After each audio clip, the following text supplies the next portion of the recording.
This music goes hard.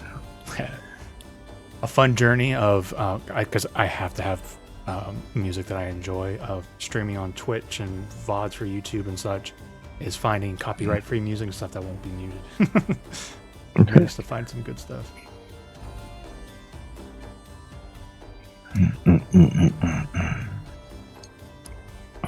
Yeah, so we are officially live now. So yeah, let's talk about Paladin because when I imagine Paladin, obviously I think of the Goody Two Shoes classic. Do you think the Dead Rabbits would be in that vein, or do you think they're like more of a hardened mercenary group almost?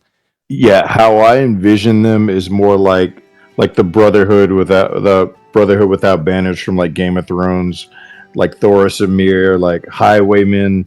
They have good ideals, but they're drunks and old men, and they just have a deep devotion to protecting magic, and they respect magic. So they might be rougher and less shiny than your normal paladin, but they do have those strong ideals. They just might be, in the taverns getting drunk or whoring about, but that, they still respect magic. So it sounds like you would want them to be more of an independent organization rather than being like, oh, that's a knighthood of Cormyr and that's their Right. specialty. You want to be more of a mercenary Right. group, and that's their special training. Got it. Yeah, there's probably Knights of Mystra who are all Oh, I shiny forgot you and mentioned don't have. Mystra. Yeah. Yeah, they have like Yeah. probably would have no respect for these men and women who take their job very seriously, but they also live life and they don't hold on to the ideal of being the goody two shoes. Most of them are either like thieves or something before they became, or like urchins. It's kind of like a hey, you kid, instead of just stealing your entire life, how about you live for something else? Love it. So they kind of trained you up, and then we're kind of like, all right, you know what you need to do. Maybe you've had like small practice of bonding with spellcasters near like wherever the HQ is, right? Whether it's in one of the woods or the some building that they have. But then now it's like, all right, now you're out there. You know how to swing your sword. You know how to use that bond. You also have the blessing of Mistra with you. So get out there and figure it out, make some money. Maybe a portion of it comes back home because of training and such Right. like that. Right. You're not a real knight of their order unless you've bonded with Ooh, do a you wizard like or magic user the before. term knight for them, even though I they're like I independent? don't even know. I don't even know Yeah, what's another word for that. Is it's not knight. I mean, they see themselves as knights, but probably knights wouldn't see them as knights. yeah, because like Cormyr, is so that's what I love about the Forgotten Realms. Like Cormyr is a traditional medieval-esque. Here is a knighthood. You can be knighted, but then there's so much of like the Sword Coast with all the city states. Nobles are calling themselves nobles, even though they're just rich merchants, right? Or lords Yeah, and ladies. And so I can see an organization being like, we call ourselves the Knights of Mystra, Knights of the whatever, and they're their own holy order of knights, quote unquote. yeah. Personally, It's like I'm an fine with that offshoot. myself. Yeah, I like that vibe. I could see a lot of fights happening about that. Just being like, an actual knight, being like, you're not a knight. You pissed yourself. Like yeah. you're drunk and you're just standing in your own piss. Because like above Like, table, I I am can a knight. imagine like nobles in Cormyr scoffing at the lords and ladies of a place like Waterdeep, where they bought everyone there just buys their way in, and like, where we have generations of bloodlines, and they just buy their lords and lordships with the coin. Ooh, Right. of course, Mistra's gonna have a lot of Er, fun titles. So it's like Knights of the Lady of Mysteries, Knights of the Knights of the Mistress of Magic, uh, Knights of Lady Magic. I'm thinking of like a name for the Oh, I know you have the Dead Rabbits. I apologize. I got carried away. The dead rabbits. Yeah, Yeah. the Dead Yeah, Rabbits. but they 100%. make their own mass at a like leather and shit. They're just like that probably doesn't help with their legitimacy because some people see them and be like, y'all are strange. They don't know. Jolly doesn't know where the custom came from, but it's Uh, something they all have. They'll I, take care of their mask. One thing you'll learn with me is like I like to start bouncing off of people. What I say though, this is always me going like, "Ooh, do you like this idea? No, cool. Then let's move on." Because immediately I'm like, "Do they have like lucky rabbit's feet as like little mementos? Like, would that be your like paladin spell focus kind of thing?" Or That's emblem? what I was gonna describe, like how he looks. Like he has a belt. He already has disadvantage on stealth checks because of the armor he's wearing. But I'm Yeah. saying it's because he has a whole bunch of trinkets and good luck charms and Good luck, shit Charms. Cool, hanging from his armor. Excellent. All right, so I kind Oh, of got. can I curse? Can I curse? I'm Yes, sorry, but 100%. messing up your. Oh, okay. Make sure I Yeah, didn't. fuck that. Wieners. Wieners. Do the wiener test. I don't know if we'll have any characters that get too weird, but when I say we've had Wiener. bestiality in the sessions, we've had bestiality in the sessions. Let's just say. Why do I feel like that has to do with JP? Horse shit. I don't know why. Hold it correctly. Oh, I don't know why. It just It's screams not so- bestiality when the druid turns into the animal that he is fucking. All right? Yeah, that's true. It's like, bring me. We don't have to rehash it. It was a very classic moment for us. I don't think that one got on stream, to be fair, but us as people Yeah. and as players. It was like, before the stream. That was long before Yeah, the that was long streams. That was before before I joined. Oh, yeah, that was before Riley. Yeah. Get your stream banned immediately. I have a lot of little categories that are like content warnings, sexual content potentially involved here. Okay. Whack his pee-pee. Yeah. So JP, you're gonna be taking a bit here. So maybe let's talk about Prescott. And of course, I want you guys to be able to RP out questions for each other. But I, as Nate, just want to kind of get a grasp and have any ideas to start plugging you guys in. I have to keep bring up your character sheets.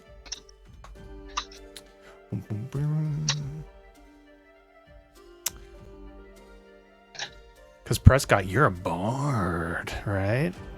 Mm-hmm. Ooh, is this Justin's first charisma character with me, I think? I played a bard. Well, when we did Sunless Citadel, I was a bard, but I died really fast. I only got Dayman out, and that was it.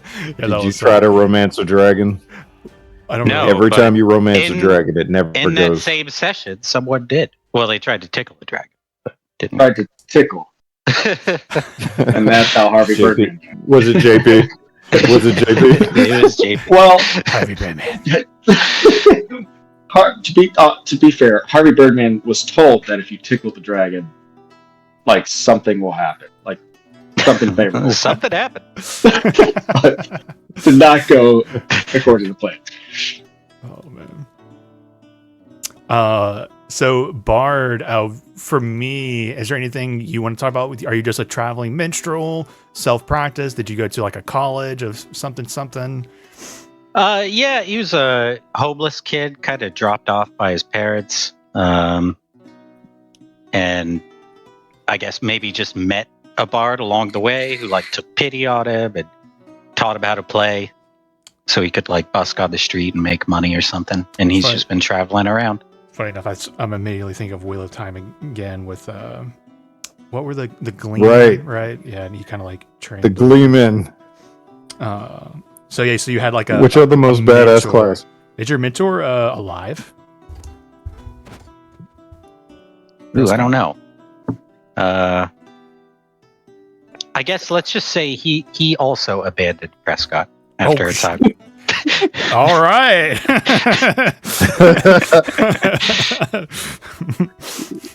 Yeah, what's your deal, I guess man? we'll find out why he abandoned Prescott. I guess as we get through your RP with that.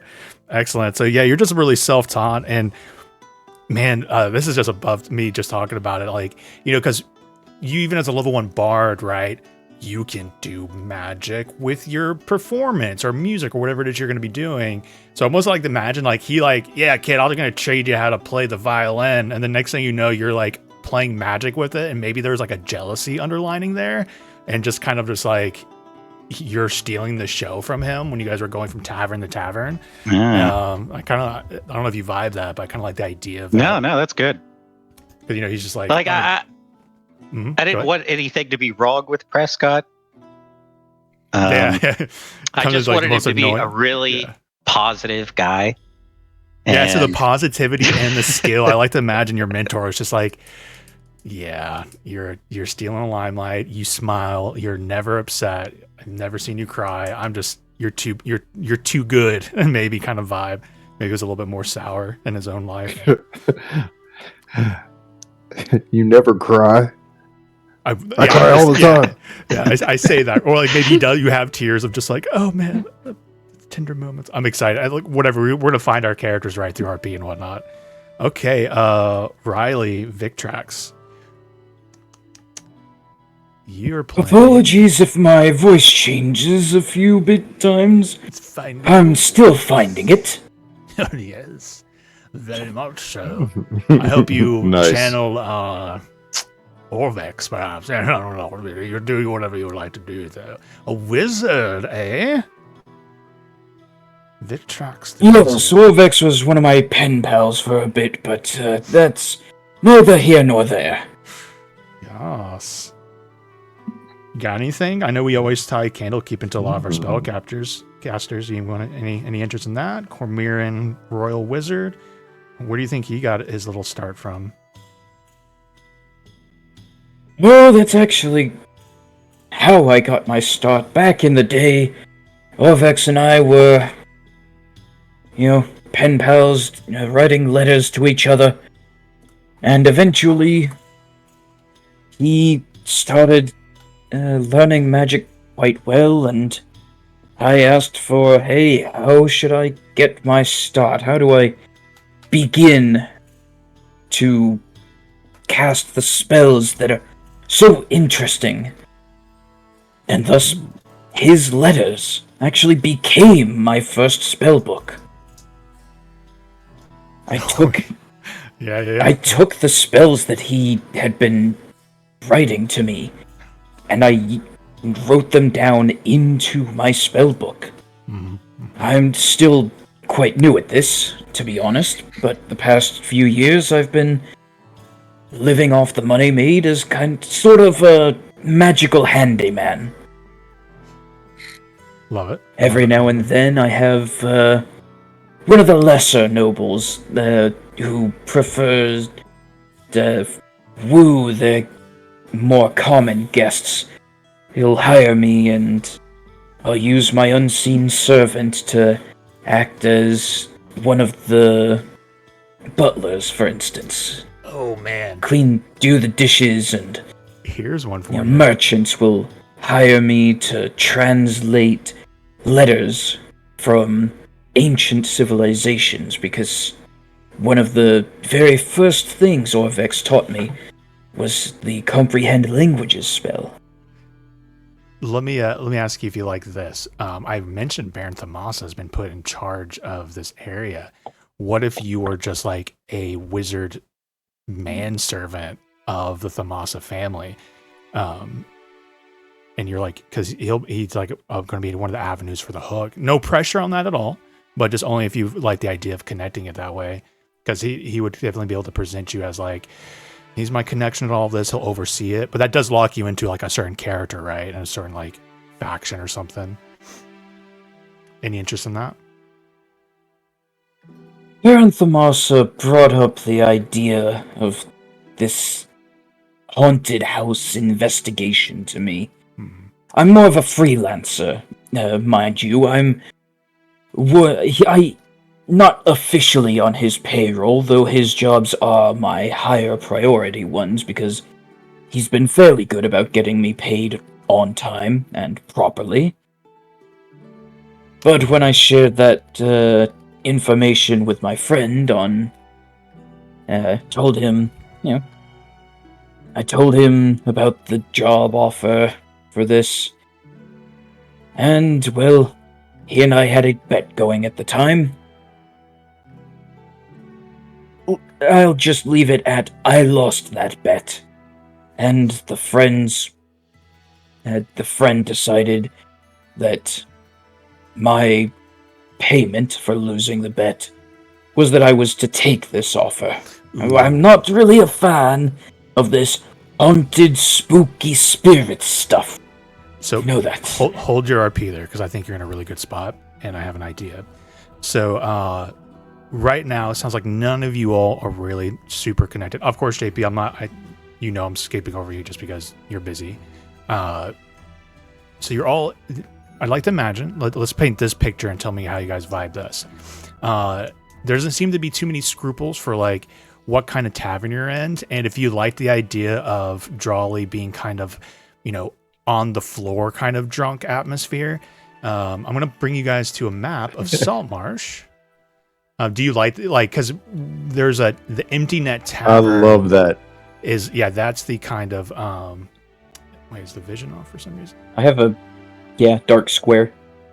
I don't know why dynamic lighting's on for that map. Bam, there you go. Yeah. Welcome to Saltmarsh. Let's start with that. So here's a map. Obviously, not everything's on here, but I just went ahead and just noted everything that's noted in the book, just for reference. Because again, one shot, but we're stretching this out over a couple sessions. So you're gonna be presented with things, but me. Feel free to take it unexpected directions. If something in the town interests you for investigation or like a lead or something, feel free to ask and kind of skirt around something that interests you. With the hope of it being a beat going towards the haunted house. But the Empty Net Tavern is, let me double check on this lore. I want to make sure I get it right because it's a good one. Yeah, it's a rickety tavern literally over the water. It's a haven for more of the underbellies. Like, are you a smuggler or are you a fisherman? Mercenaries, even like maybe pirates would be in this kind of space.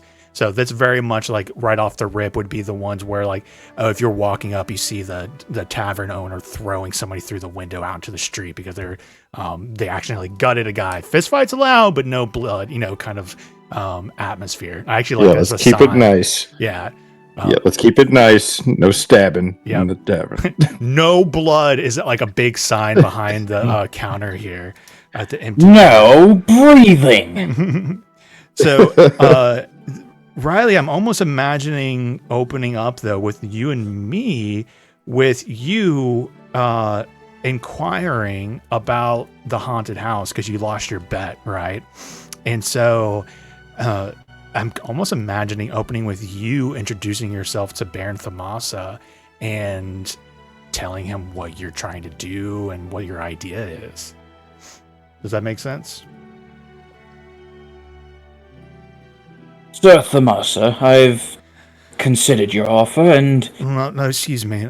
Just one moment. I'm in the middle of doing some paperwork. If you can just wait outside for just a minute, I'll get back to you when I'm ready. Understood, sir. The person that would have introduced you and brought you up here is Captain Firebrand. He's a dwarf. He's in charge. He's in the head of the local guards. And he's the direct connection with the crown for a lot of the official business. So he reports now to Thamasa. And one of the I don't know if you know Firebrand, but there will be this impression of you go meet Firebrand, you tell him, hey, for reasons to me, I need to explore the haunted house. And he's like, well, it's haunted and it's dangerous. And he's like, yeah, I know. He's like, all right, well, let's speak to Thamasa. You guys go to introduce yourselves. You can tell this was Firebrand's office at some point. So when you meet Firebrand, he's like in a broom closet now. He's been pushed out of his own office. He doesn't seem to be too upset about it. So there is that introduction, and he just kind of rolls his eyes and kind of step outside as Thamasa was too busy for a minute or two. But maybe like 5 minutes later, you do hear back from inside. You may enter. And inside, you see a human man with this kind of darker, like tan skin, young, curly black hair. Hello? Right. Hello? Hello. You hear us? Oh, sorry. My mic did a thing. I'll shut up now. Sorry. No, it's good. And so then you are introduced, Victrax. Baron Thamasa, this here is Victrax, is that correct? Yes, it is. Thank you. You hear, Victrax here is a bit of a spellcaster and is looking to inquire permission to explore the haunted house that's outside of town. You're a bit of an adventurer, Victrax, is that right?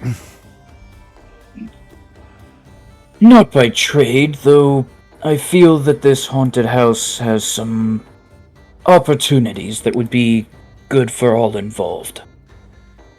Baron Thamasa, he's a very stern-faced young man, but there's paperwork and such. You see there's chest with documents in it here. You can tell he's trying to get like an organized system coming. He's like, so the haunted house, I believe you gave me some documents on this, Firebrand. 1 moment. And he goes over to a shelf and he pulls out some rolled parchment and brings it back. Oh yes, the Alchemist's house. Rumored to have been occupied, 30 years ago by a practitioner of the arts themselves. Yes, I had some ideas for this home. Reports are saying that it's dangerous. People have been killed. Yes, I can approve of this venture. Though from the documents here, we're going to need more than just you. Our guards are a bit spread thin, so we will do this out for mercenary contractual work. Do you have a group of companions that can join you on your expedition? Not yet. I was thinking of seeking any who would want to earn some pay at the tavern. Yes. Very well. I will have written up a contract. Was 300 gold beginning to start out for any groups? Do you think there'd be enough temptation for them to take on such a dangerous job?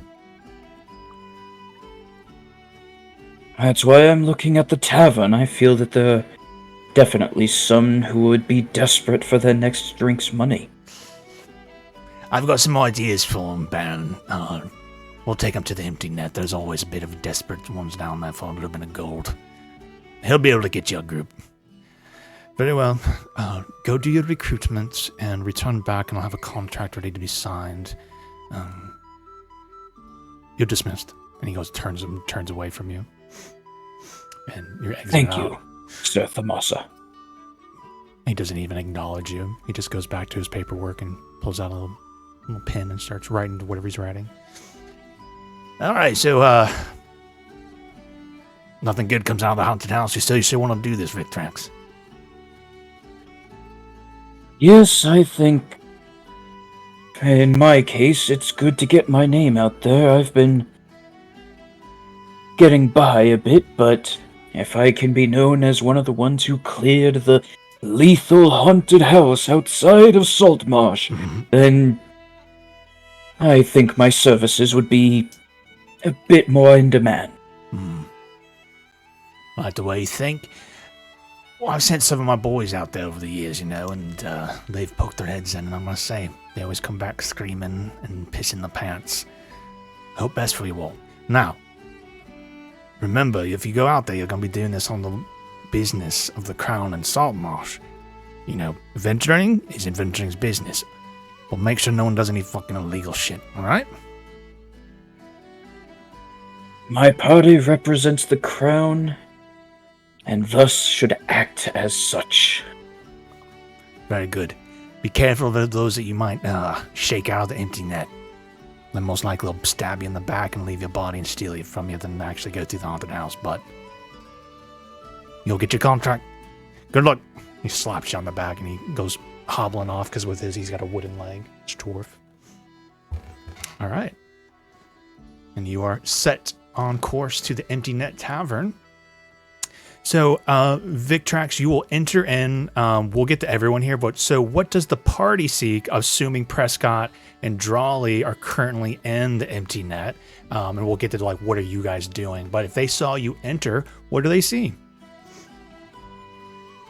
You guys see a old man wearing a headband and using a old wooden stick with some crystals growing out of the top as basically a walking stick. Dressed in commoner's clothing, pretty much. Very bald. Ridiculously chrome dome bald.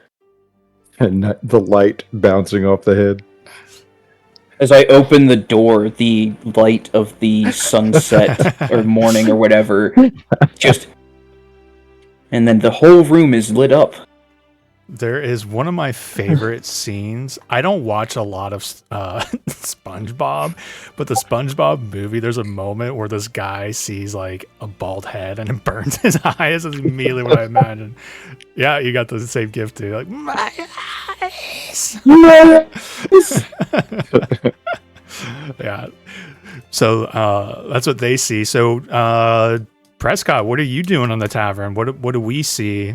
What do the bystanders see in the space? Probably playing music. If you can get a gig there at the tavern, that's great. If not, probably right outside, busking on the street. All right, let's step back in time for a second then. So you've entered the tavern, and what does the tavern keeper see then? What do you look like?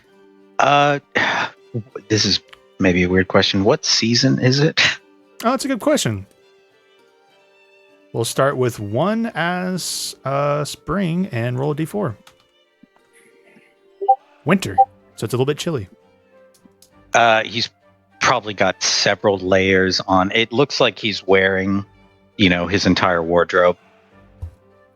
And so he's probably got one jacket over another jacket. All of them don't really fit well.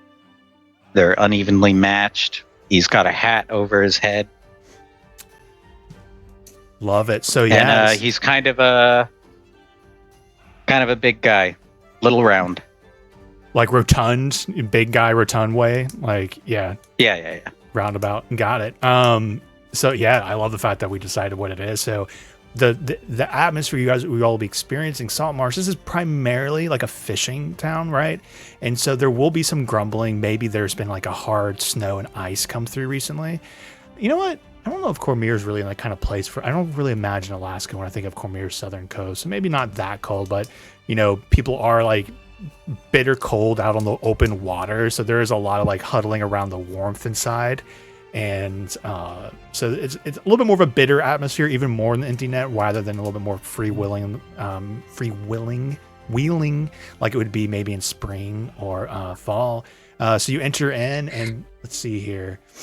There is a human man behind the bar, polishing some glasses and putting them back. It's like the Tavern of the Empty Net has seen better days. It's very much, there's boards on the windows, but the tavern keeper, for whatever reason, his mugs are in pristine condition.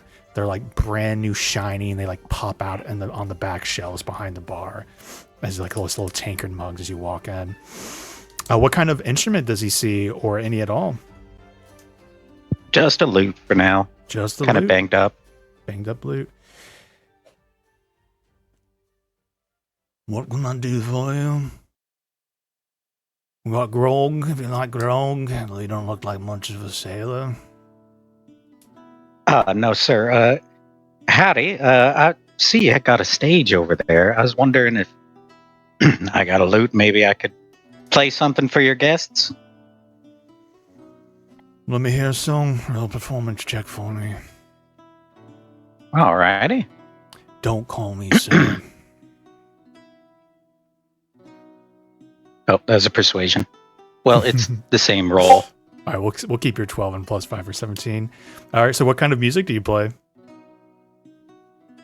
Man, this is kind of tough for me because I'd imagine it would be like a lot of like country music, but I don't know any country music. Yeah, well, but my first thought was just like Are you playing the spoons? You playing the spoons? I could. I could have one of those things that. Way down yonder on had a hoochie. It is hotter than a hoochie coochie. I was imagining finger picking, like dueling banjo and guitar kind of vibe. Don't know if you. Oh yeah. Because it doesn't have to actually be singing. It could be just you play the lute really well, right? Without even vocals if you wanted. But I love the idea of this kind of more like biker bar vibe. And this is the person in me who actually likes folk music and loves the history of like Americana. I'm like, it was kind of like an underground thing in certain aspects. So I'm really imagining like a Woody Guthrie figure in here with all these like Depression era hard down tarfluck. So you're able to maybe strike that kind of same kind of vocal. I'm like you. I'm on your. I'm one of you kind of very vibes. very positive though. Probably something more like Willie Nelson. More like Willie Nelson. Yeah. Or Jim Croce or something. Not that I know a lot of Willie Nelson, but I'm like, oh, he's singing about whiskey. He's one of us, kind of thing. Like he's got whiskey in his song.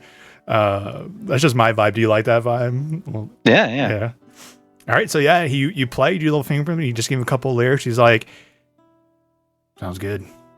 I ain't paying, so you'll just have to rely on tips from the people. If you're all right with that.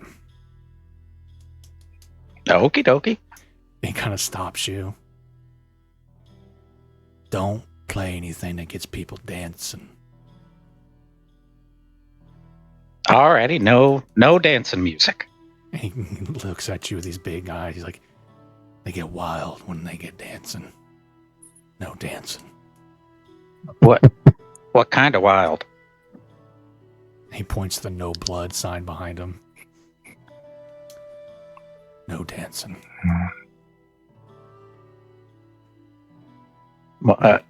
Alrighty. And he, with your good performance check and a promise of maybe just some good music in the Empty Net Tavern, he pours you. He doesn't ask. He just pours you some grog in a tankard and he hands it out to you. Do you take it? Well, okay. I'm not much of a drinker. I'll give it a shot. Do you try to drink the grog?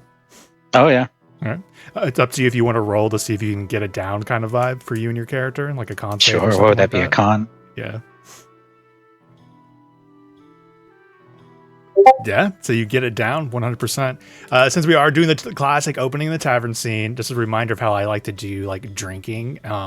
Really, I like to leave it up to you and your characters. If you're like, oh, my characters want to get drunk off of one drink, that's totally fine. But for those who want mechanics, your constitution modifier is how many, like, if it's a +2, you can have a beer, or you can have 2 beers or 2 shots of whiskey. After that, you start making con saves, DC 10, and then every drink after that, it's the 2, and then you get the, like, oh, you are officially mechanically drunk, you get the poison condition. So it's if you want to explore that, or you just dictate what happens with your character. So Prescott, you bound it back. It burns and it does not taste great, but you put it down, and he goes in, like, very expressionless in his own way. He gives you the slightest respectful little nod, and then goes back behind the tavern. Do you want to make any?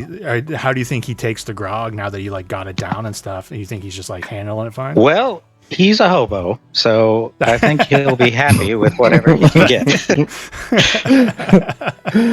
think of the gambler that Manny meets on the train. Oh man, you're giving me such Woody Guthrie vibes. That's one of my favorite artists. I'm very happy right now. It's like, I don't know who that is. I'm gonna look it up. You have to look up Woody Guthrie.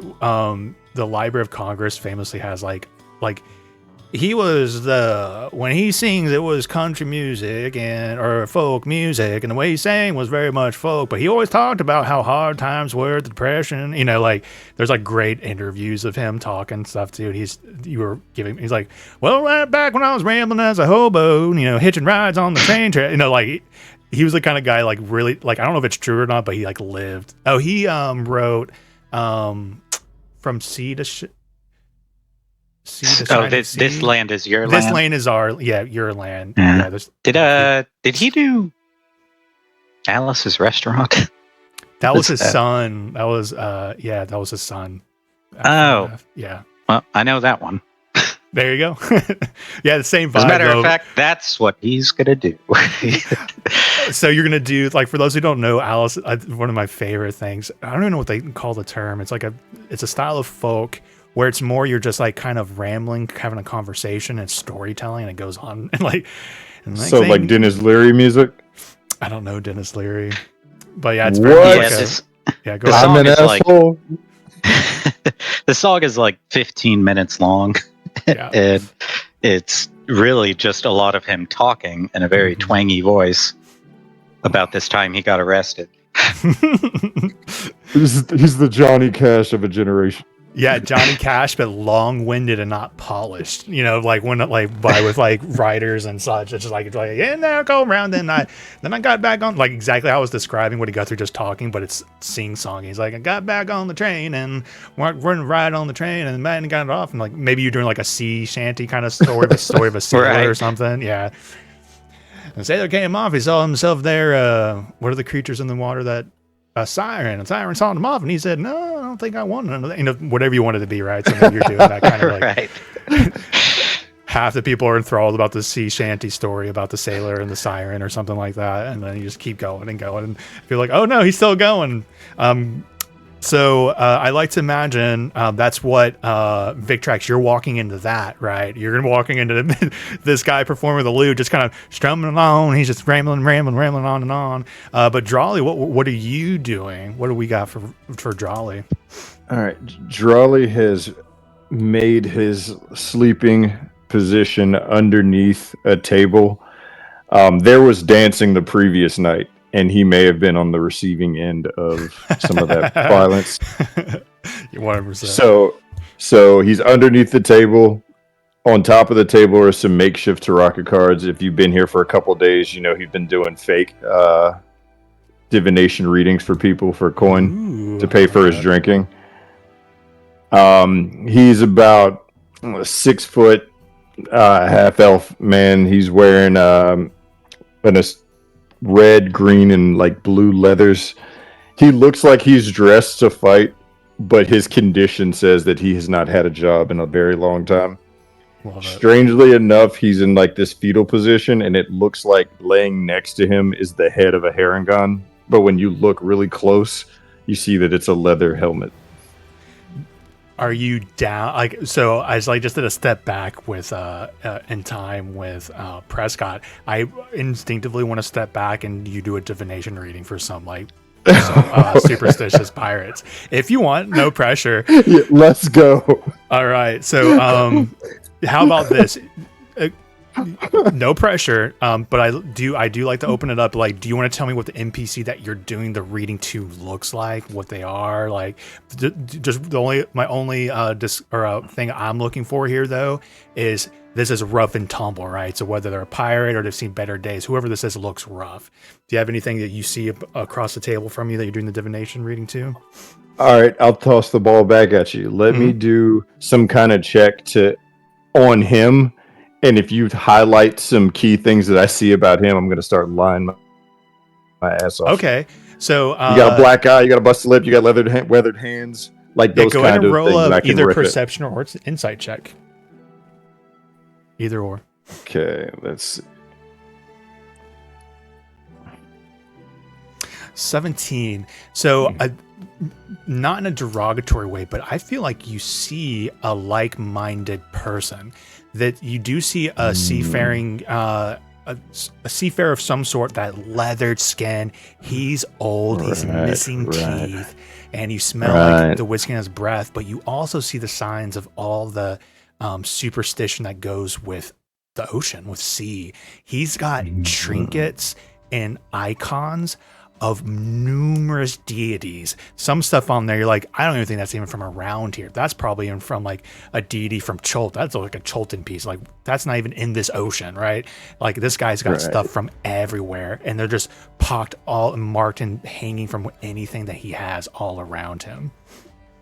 And so let's make him a little hobbit, a halfling, like a little short guy who's just very wiry, weathered in the same way. And so he's just like a little small package of superstitious or trinkets of good luck charms. That's what I'm looking for. All right. So I've been staring at this man for an uncomfortably long time. Like I have my hand rested on my face and I haven't said anything. I have flipped a card and I've just been staring at him. And then almost like a split second, like I remember what I'm actually doing because I'm trying to nurse this drink. And it's like, what do you got? Yeah, it's looking like your luck might turn around. Oh, how so? I'm seeing water and I'm seeing sirens. His left eye is like twitching. Yeah. Is that Oh, let me turn this card over. Well, I'll be damned. Look at that. Looks like gold coming your way. Oh, yeah. How much gold? What are you thinking here?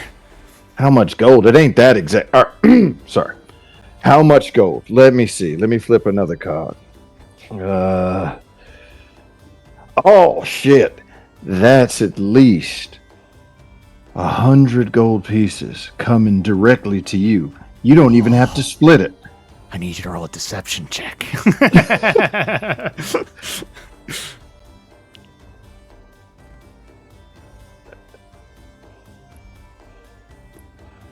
It's looking good. Nice roll. Yes. Since that's not so, I loved where your RP came from, right? So, let me do a reaction roll real quick. This guy doesn't have huge insight, so you're deceiving him. But in case it comes up, I'm not sure if it will 1 through 3, but I'm almost tempted to give you advantage when you're doing your divination shtick, right? If this is something you do regularly, so it'd be like a background feature. Like if you're doing the terracotta reading, trying to swindle someone, you can have advantage on your deception roll, kind of thing. But it looks like you're good with a 19. This is my go-to con. Yeah, exactly. It's you're well practiced. Like you're not really a liar or not great liar, but in this moment, you know how to sell it. Especially with your holy man, like this weird, like for him especially, right? He's seeing you too with your symbols and good luck charms, and so he's seeing like a kindred spirit to you. You very much have like a shaman vibe spiritually to him. He's just like, this guy knows what he's talking about. Yeah, well, 100%. And right. When am I gonna get the 100 gold? Oh, come on. Slide me another coin. The vision's getting blurry. Oh, I can't even. It's starting to leave me. I can't really see it. Ooh, roll one eye open, looking at him. Check for me. Roll a persuasion check.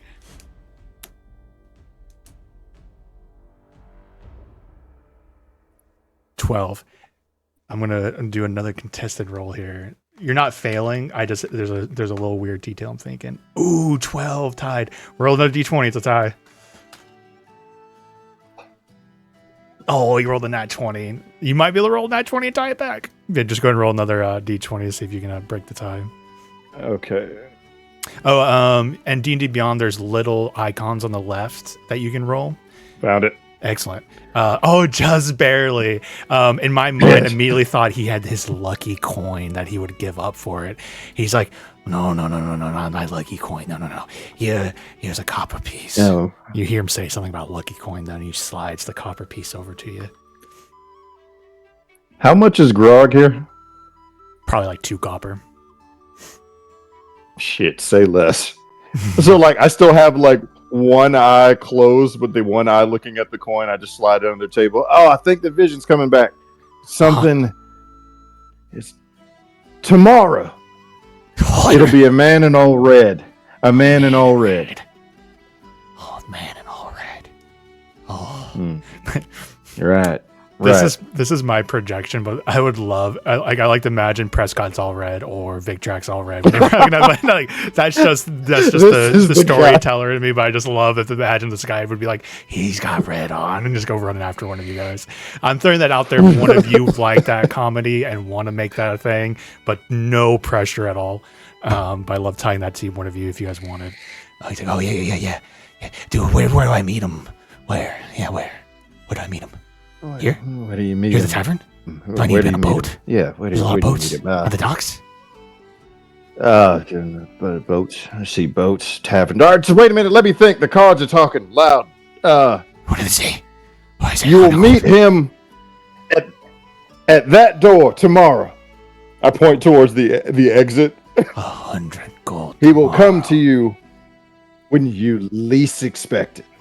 Yeah. Okay, what's your name? Right. My name? Yeah. My name is Asher. Asher. Yeah. Yes. All right, I'm gonna get ready.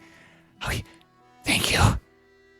And you see him grab a salt shaker on the ground and start putting some salt over I'm his shoulder. talking to him, but I'm looking at the coin. Yeah.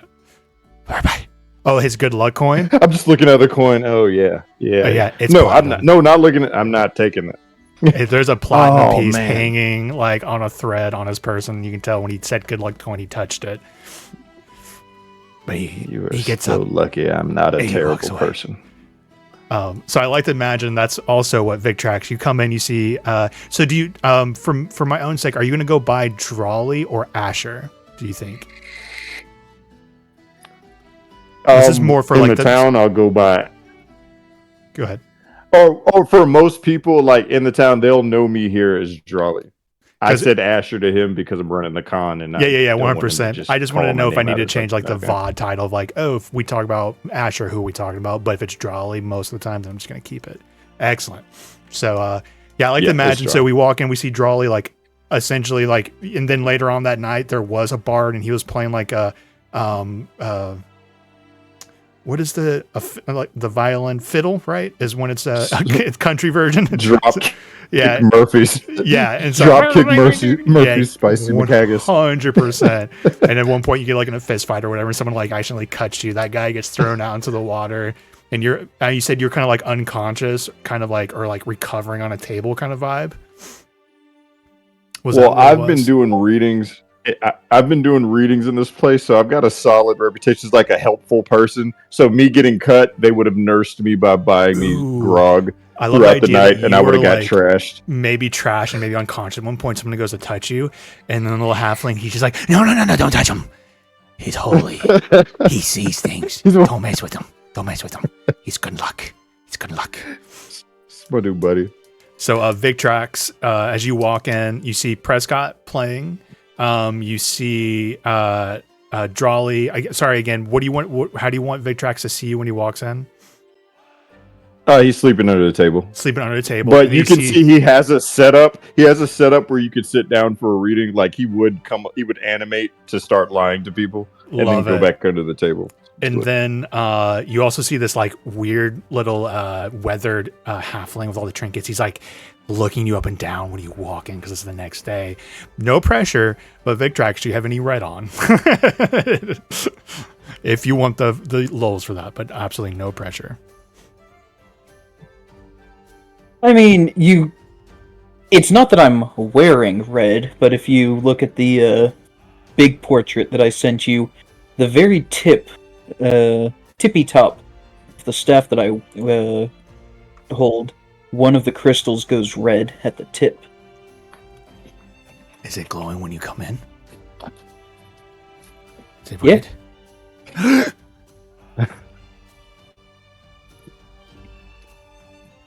So you get a weird, uncomfortable impression of this halfling just watching as you like enter in. There's a guy rambling on a lute over in the corner. There's an unconscious guy with a rabbit head, big old rabbit helmet head, asleep, doing readings. And it's kind of like in the middle of the day, and it's a little cold, so the fire's going, and that same guy's like still, the tavern keeper is still polishing obsessively over his tankards when you walk in.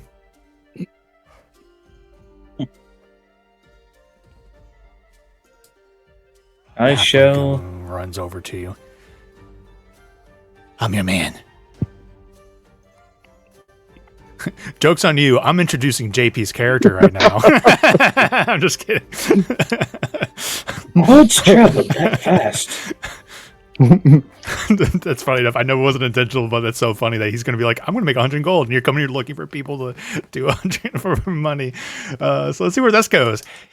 What's truly traveled that fast? I thought I would have had to at least say something myself. I know all about it. You're expected. He expected you. He points over to the unconscious or the sleeping guy underneath the tavern or under the table. So he's does he have like the tarot cards or whatever visible? Sounds like it, right? You sound like you're they're on top. They're on top of the table. Yeah, they're on top of the table. It's like you put a coin into a machine and then it activates to come up. I know your future. Welcome to the circus of values. What is that from? BioShock. Man, I can't believe that's so funny how that deep seated that was. I haven't played BioShock in years. I'm like, I know that from something. So I love the idea of Drawley like hears a coin on the table and he just like, even if he's dead asleep, just like, I'm awake, what's up? Maybe like it's fine. What's popping? He knew you were coming. He said that you'll have gold. That you maybe you. Well, I'm your man. I'm your man. It's destiny. I suppose so. I've not got the gold on me. It's going to come after the job is done. Okay.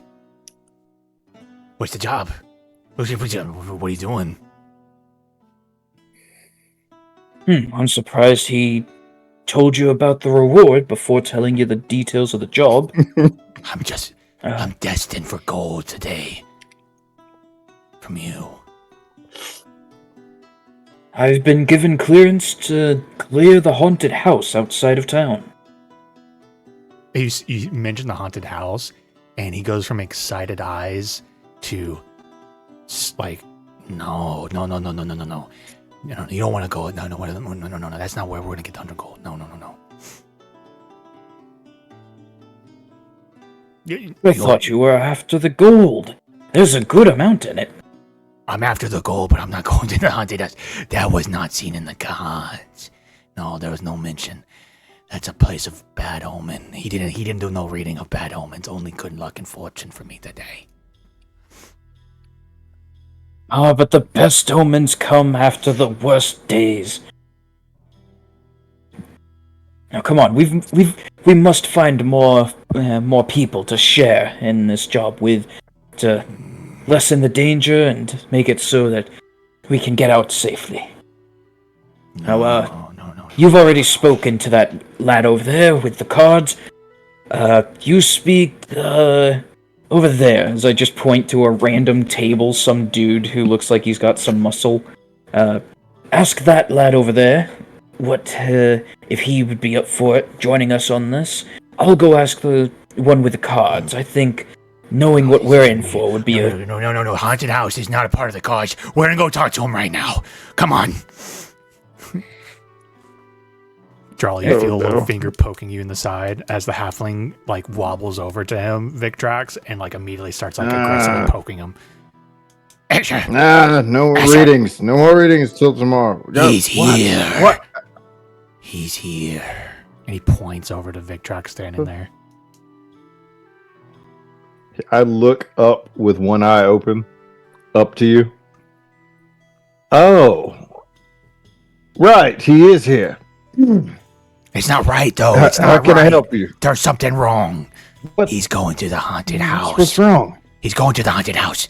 That's a bad omen. You didn't read a bad omen. And he said he's got the gold. Wait. He's got the gold. You're splitting my head, my friend. It's been a long night. All right, haunted house. What? Yeah, what? I'm looking at you, Victrax. I've received authorization to collect some lads to go with me to clear it, and those who come with are entitled to a share of the reward. Eyebrow raises. And I feel that a fortune teller of your caliber should help us know what we're in for, help us avoid the dangers. Right.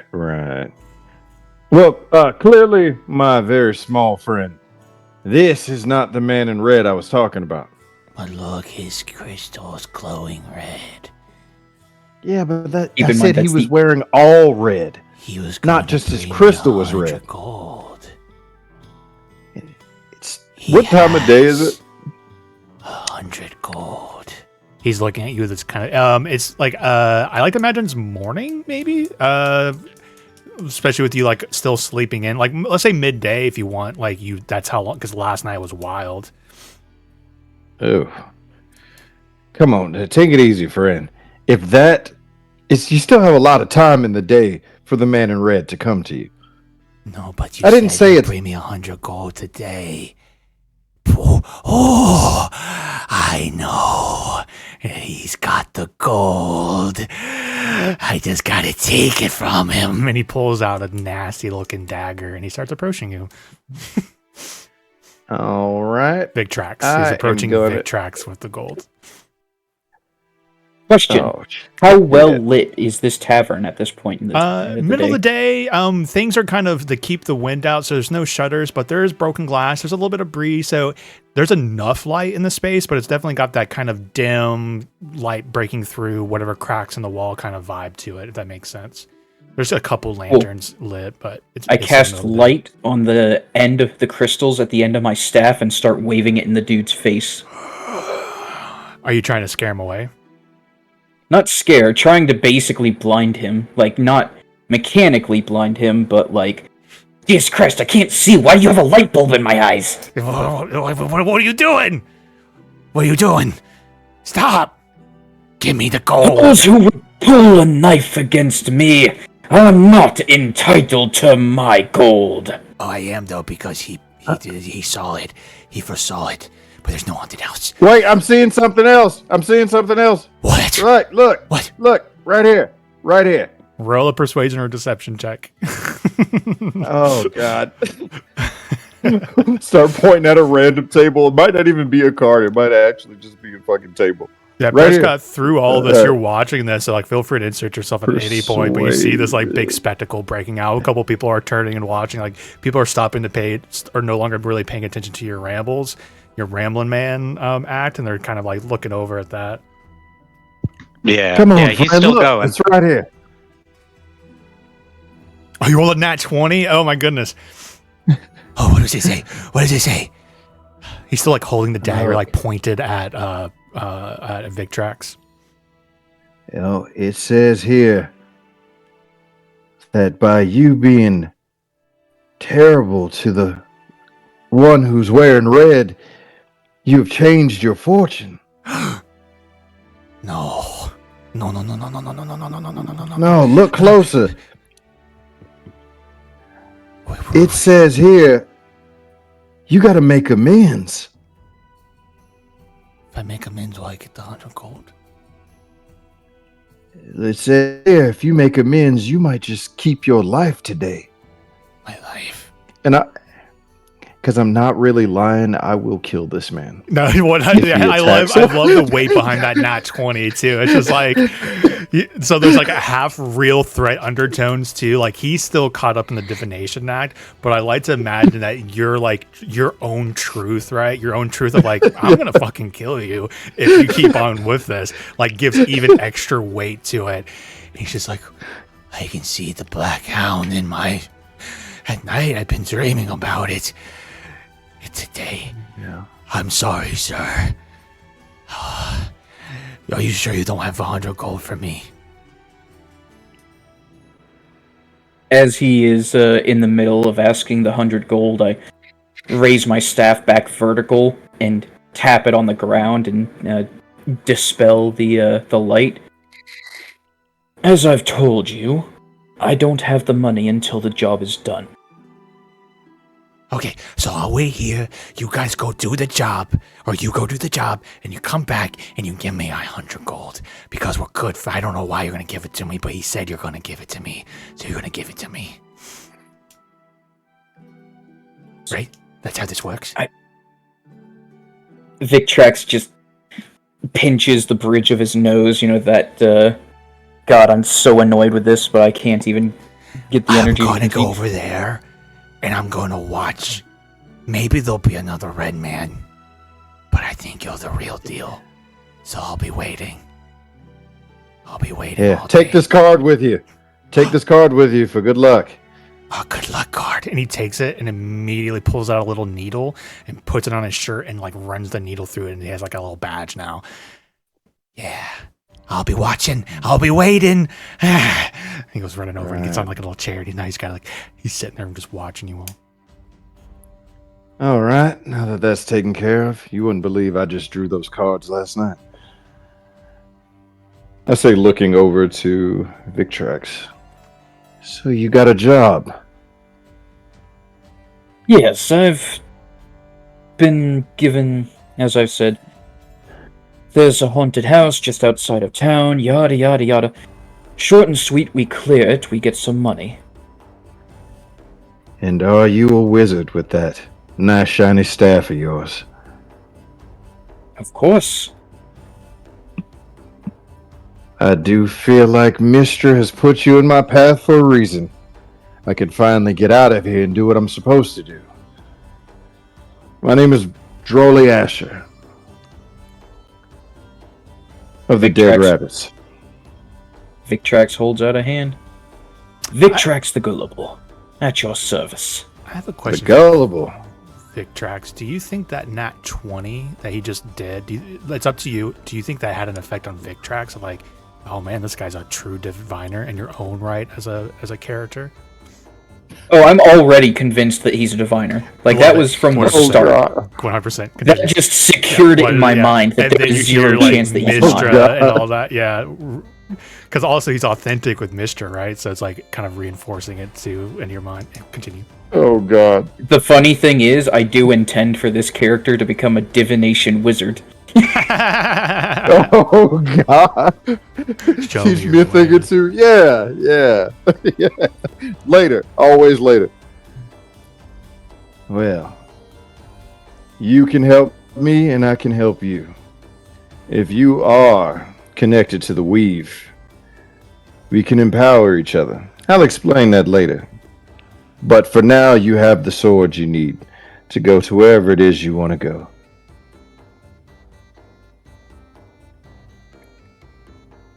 You already speak as if you've got the blessings of Mistra. So, it'll be quite nice to work with somebody. I hate that I accidentally, like, Victrax the Gullible, literally days ago, I came up with that as the thing, and now... Literally right off the bat getting fooled by a fake reading diviner. Yeah. Yeah, and this whole time, it's just Prescott's still been just twanging on his lute and rambling. Like, even when everybody stopped and was looking at that corner of the room, he just kept rambling on and on and on, doing a routine. Going full Boomhauer. Yeah.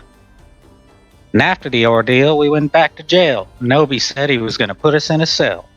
And he said, "Kid, I'm going to put you in the cell, and I need your coin purse and your belt." And I said, "Obi, I can understand you want my coin purse, so I don't have any money to spend in the cell. But what do you want my belt for?" And he said, "Kid, I don't want any hangings." And I said, "Obi, you think I was going to hang myself for panhandling?" And he said, "I was just making sure." And friends, Obi was. You could stop me at any point. Like, he's just. I don't think I ever will. I don't think I ever will.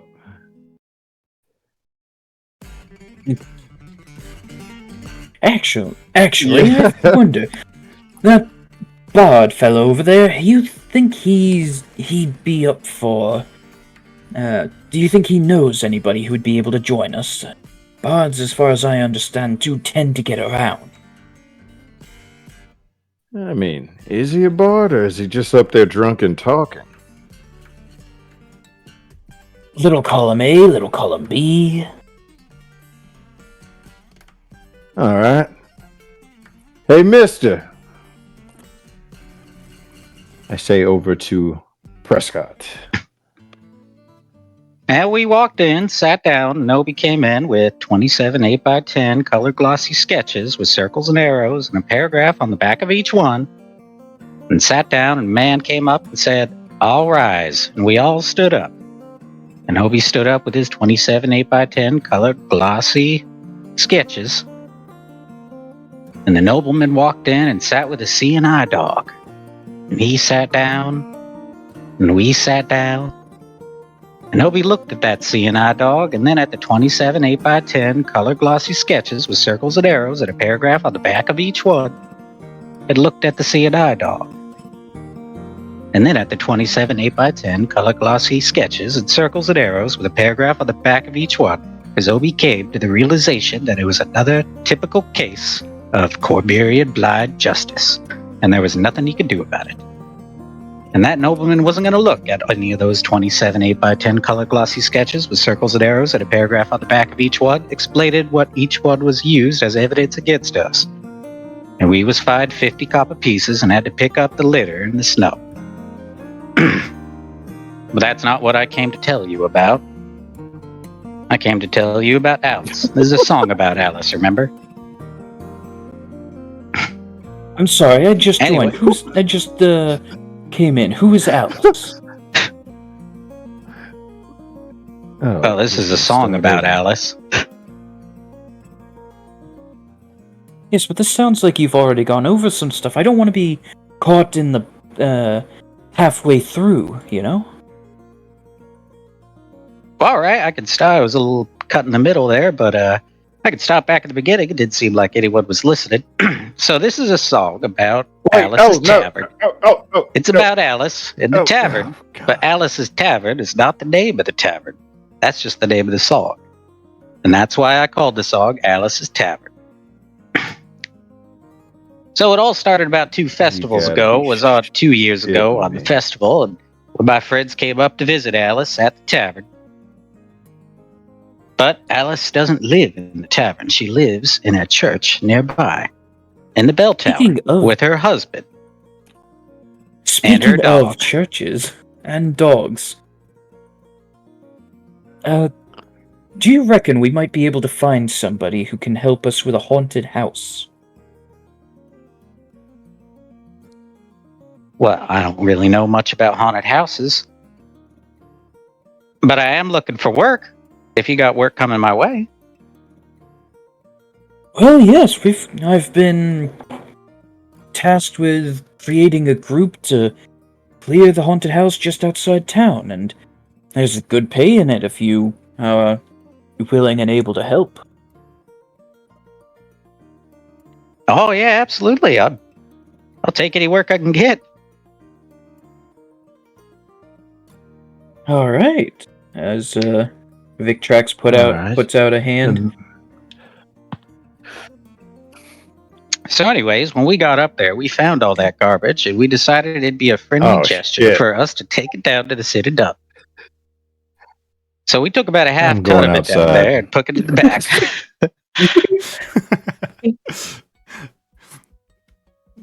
All right. So it sounds like everyone's been recruited for the job for the haunted house. You guys are at the Empty Net Tavern at the moment. So the ball's kind of still in your court. Go ahead. Can I say above table, I would really like an 8-hour stream of just Prescott's songs. You better believe I'm already planning on clipping that because I got the music going and everything for tomorrow. It's so good. That was it's beautiful. Pepper's Farms Remember Energy in the best way. That was flawless. Yeah, that was like, Allison's I'm just like, yeah, but where the fuck did that come from, Justin? I feel like I don't know if you did it intentionally, but I felt recently I think I mentioned someone doing I improv the moment for one of my characters or players to do an inspirational speech to rats, and she quickly went and grabbed the writers of Rohan's speech and like changed words. So like that's not a criticism because Justin just took Alice's restaurant, the Arlo Guthrie song, and just changed a lot of it to like tavern and copper pieces. That was brilliant. That flowed so good. I loved it. Oh man. All right, so okay, so the ball's still in your court. You guys are still at the Empty Net Tavern, and this guy's walked in, talked about a job. It sounds like people are shaking hands and getting ready to do it. So, what's your next step? What do you guys want to do? Just head on out, do some planning, look for goods. Obviously, you guys probably don't have a lot of starting gold or anything like that, but you still have a lot of flexibility to approach it how you want to try to approach it. Yeah, I would start asking Vitrax what kind of, because he sounds like he's got a lot of money and that he knows people that have money. So he's just like, so you get any extra coin for this little adventure? Oh, I've not got any yet. This is pay after the job is done, not before. But rest assured that our benefactor is good for it. I've worked with him several times before. Yeah, I don't really know him or you, But since you are a mage, you can help me, and I can help you without coin for right now. I need to talk to you about something. It's kind of intimate, might be a little bit invasive for two people who just met each other, but it's a form of bond between a warrior and a mage. It'll get us real that close kind real of bond. quick. Okay, I'm sorry. I've kind of been a helper around here quite a bit, and let's just say that some people's marriages I have far more information than I ever needed to know. Oh, what are you talking about? Well, you opened with this might get a bit too intimate and invasive for two people who just met, so... I mean, no offense. I mean, my flag flies every which way, but I could do a lot better than you. I beg your pardon, you've only just met me. Yeah, but you're old. Wait, sorry, that came out wrong. Old? You're not attractive. Not attractive? I'll have Wait, you no, that know came that out wrong. It came out wrong. It came out wrong. I'm sorry. You are attractive for people of your age group. Of my age group? I'll have you know, young man, that I have had several callers. College, is that some kind of form of a woman? Some form of woman? Kids these days. All right, calm down. I don't want you to have a heart attack or nothing right before we do the mission. I didn't mean to offend. I just was trying to explain the magical bond between a warder like myself and a mage, but I could see how it could come off sexual. But it's not what I was trying to do because you're really, really old. I mean, You can see Victrax's face turn red, and he's just at this point, he's just an idiot. Don't do it. I'm so glad he's intelligent enough to know that Drawl is just not a smart man. It's like I'm It's really just sorry. like in his head, he is saying to himself, "It's clear that there's something Mister forgot to bless him with." So if you just let me follow you around for a bit, I believe we can establish this bond, but I feel like I've said something where I'm going to need to apologize for. I just can't think of what that might be just yet. Well, I'm sure you'll figure it out at some point, but about this bond that you're speaking of, what is this? Oh, well, the dead rabbits, they have a lot of different terms for it, but it essentially connects your magic to me and my strength to you. We would be connected in the mind as far as being able to talk back and forth to one another, and if you needed some of my energy to empower your spells, you could take it. And if I needed some of your energy to empower my fighting, I could borrow some. For a short time.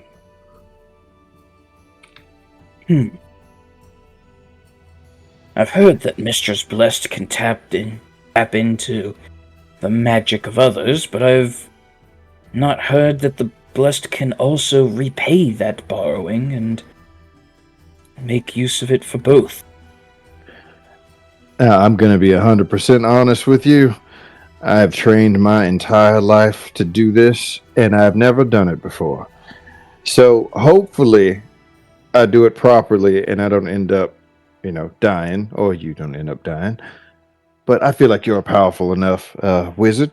I saw you made light and all, and I'm a powerful enough me that it won't kill me outright.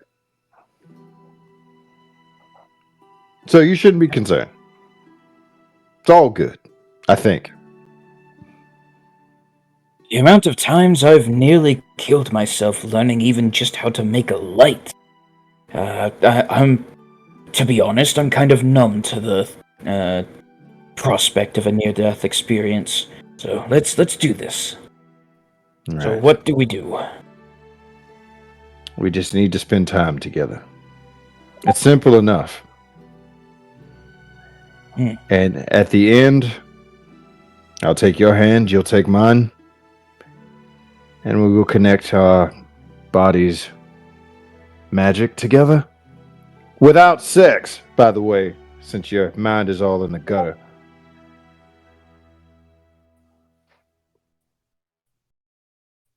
Right. Well, Could roll an Arcana if you wanted, Victrax, but that's up to you. No pressure. I will roll Arcana, just the purpose of it being like, I've heard of some of the effects. I'm just trying to see if I understand it better, like in character mechanically, because obviously out of character I can just read the thing. Mm-hmm. So yeah, it's about Arcana for me, rolls. This is for 12. Victrax, yeah. Yeah, it's as far as 12's right there in the middle of the road, right? So it's kind of as far as you want to take it of like, you know, there is a lot of spells and a lot of magic abilities which require like bonding, right? And connections with other people. So it's like not completely out there for you. Whether or not you know what this is exactly, and if there actually are risks, no, but you probably would know that. Like, yeah, that could be true.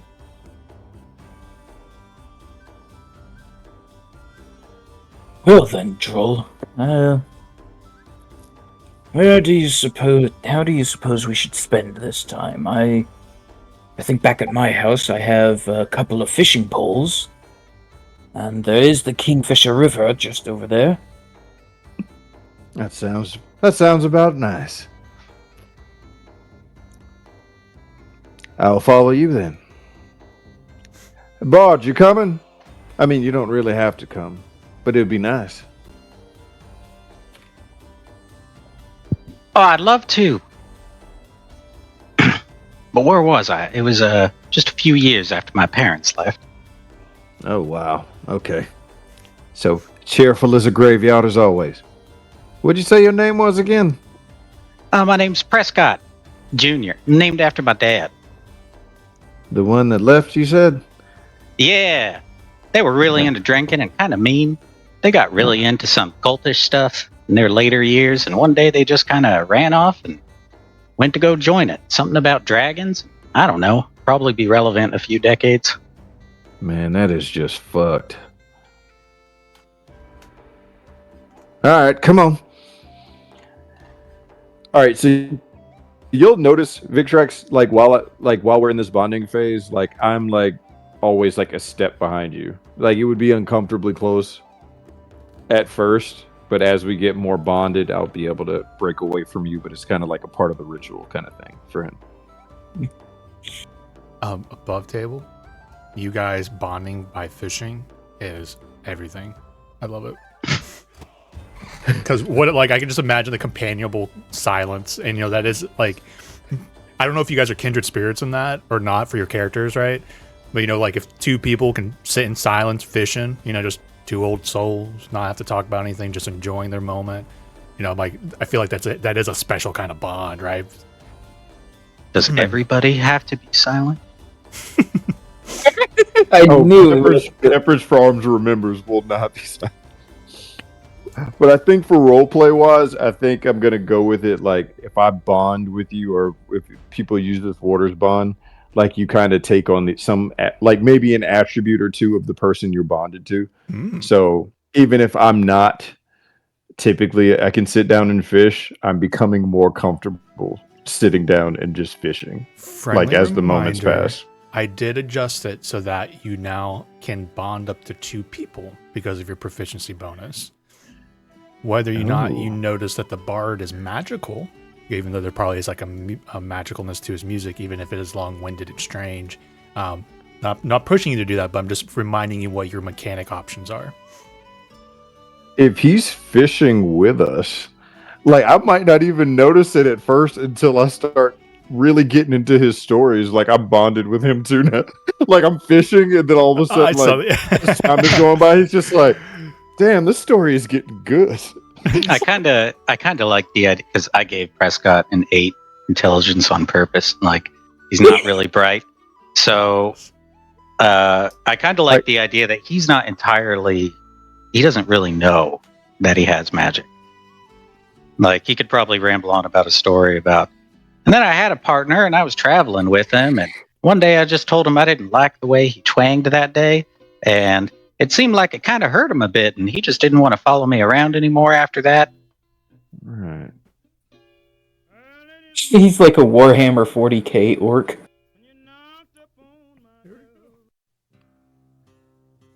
That's so good. I got a 9 in intelligence too. I feel like we're getting down on some Forrest Gump levels of just like, yeah.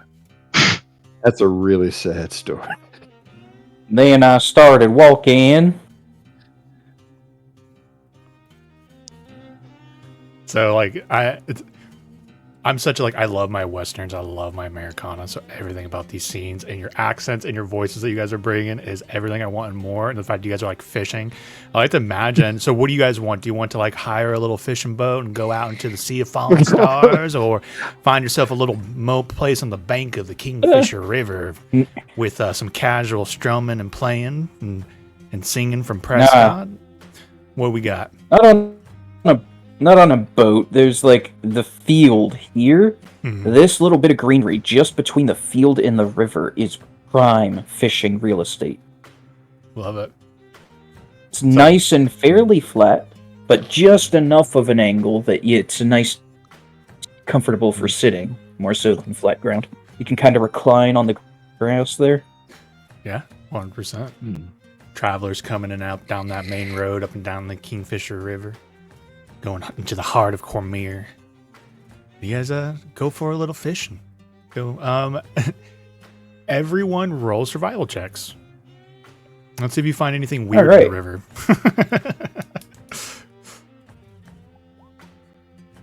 11. You know what? I'm not even going to ask for rolls. You all do find something. Because I'm just going to do. I'm going to find that you guys find common magic items, and you guys know what that means. Time to pull out the wheel of common magic items. I just love the idea of you guys and all this. Like, what did I find in the river? But all of it has to be reflavored as like junk. Like whatever the magic item you get, needs to be like a boot or something like that. An old rotten boot. Just one boot of speed. Yeah. Let's see here. Where's my common? You know what? I wanted a chance to give you guys uncommon. Let's just do it. Let's go big or go home, because it's going to be random. So unfortunately, you might not get something that's like ideal, but let's just do it for the funsies. So this, I have a wheel stuff for magic items. So if you click this link in Discord, Robert, you can go click on the wheel, and it will boots 10 pair. It will come up with a random uncommon magic item. Okay. It just took me to another website. Yeah, it should take you to spinthewheel.io is the goal here. It's not doing anything. These are uncommon? Yeah, these are uncommon. Do you guys see the wheel, Prescott? And Yeah, I already rolled.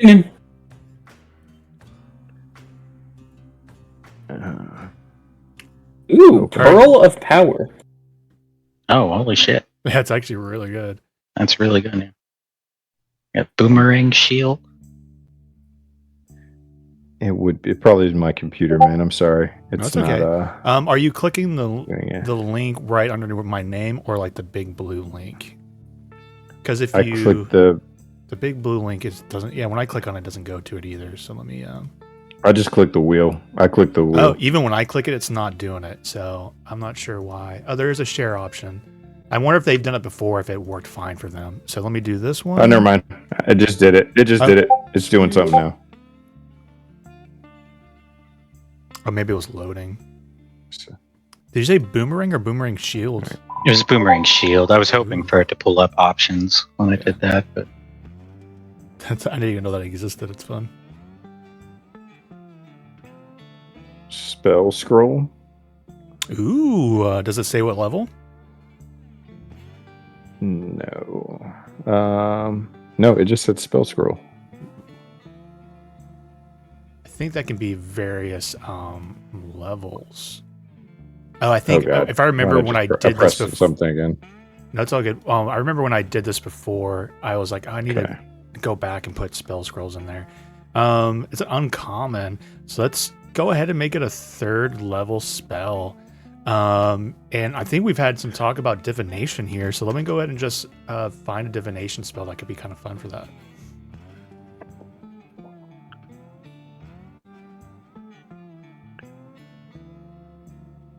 Are bards proficient with shields?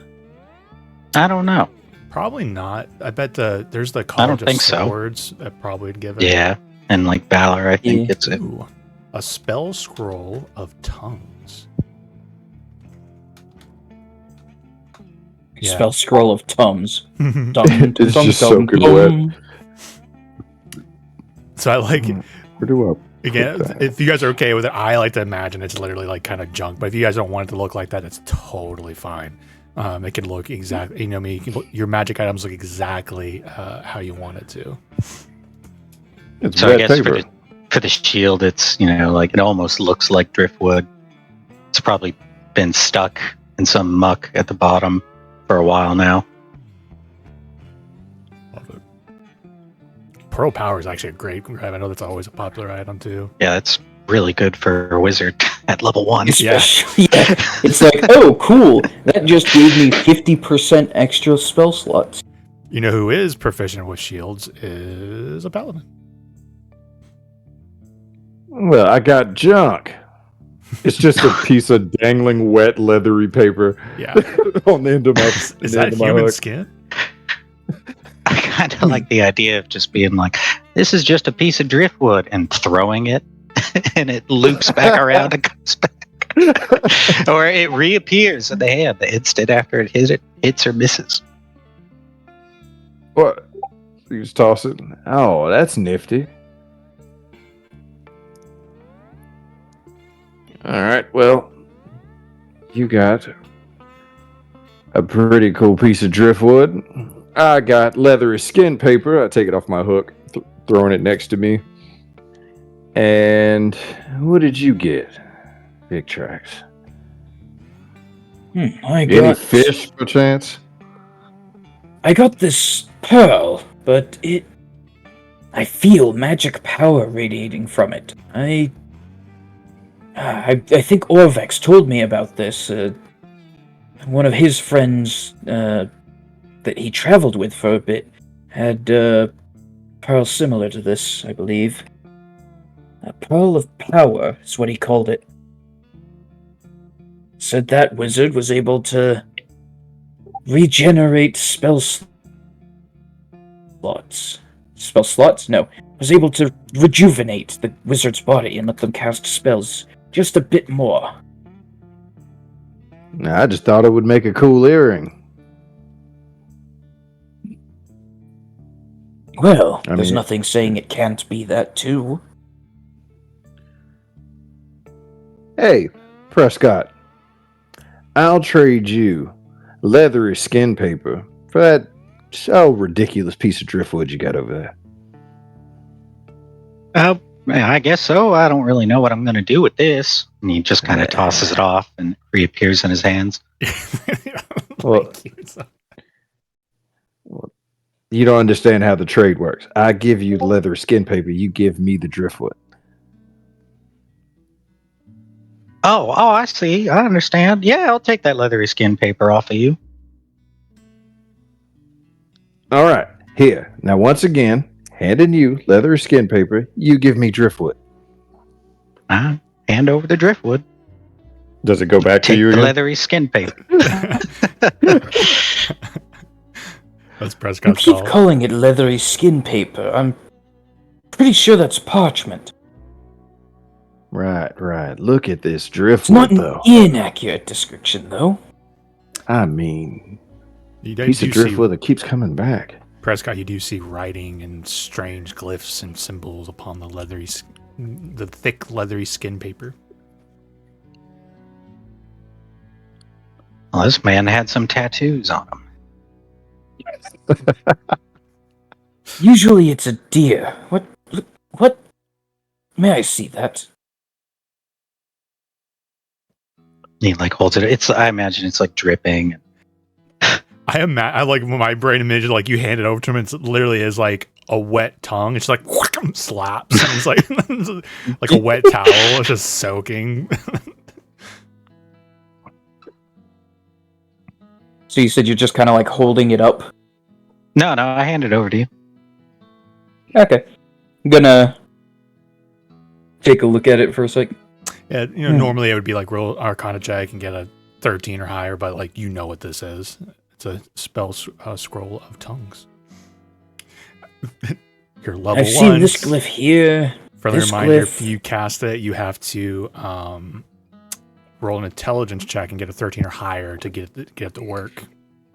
And which for me is probably relatively easy, given I've got a +3 to intelligence.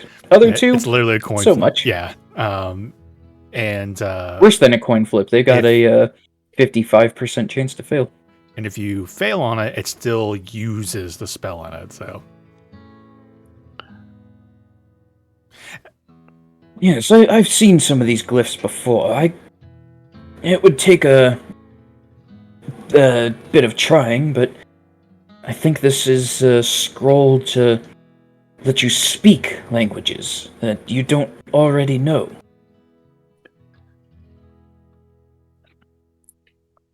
All right, so Victrax, from behind you would hear, I can't believe that bard traded me wet skin paper for a shield.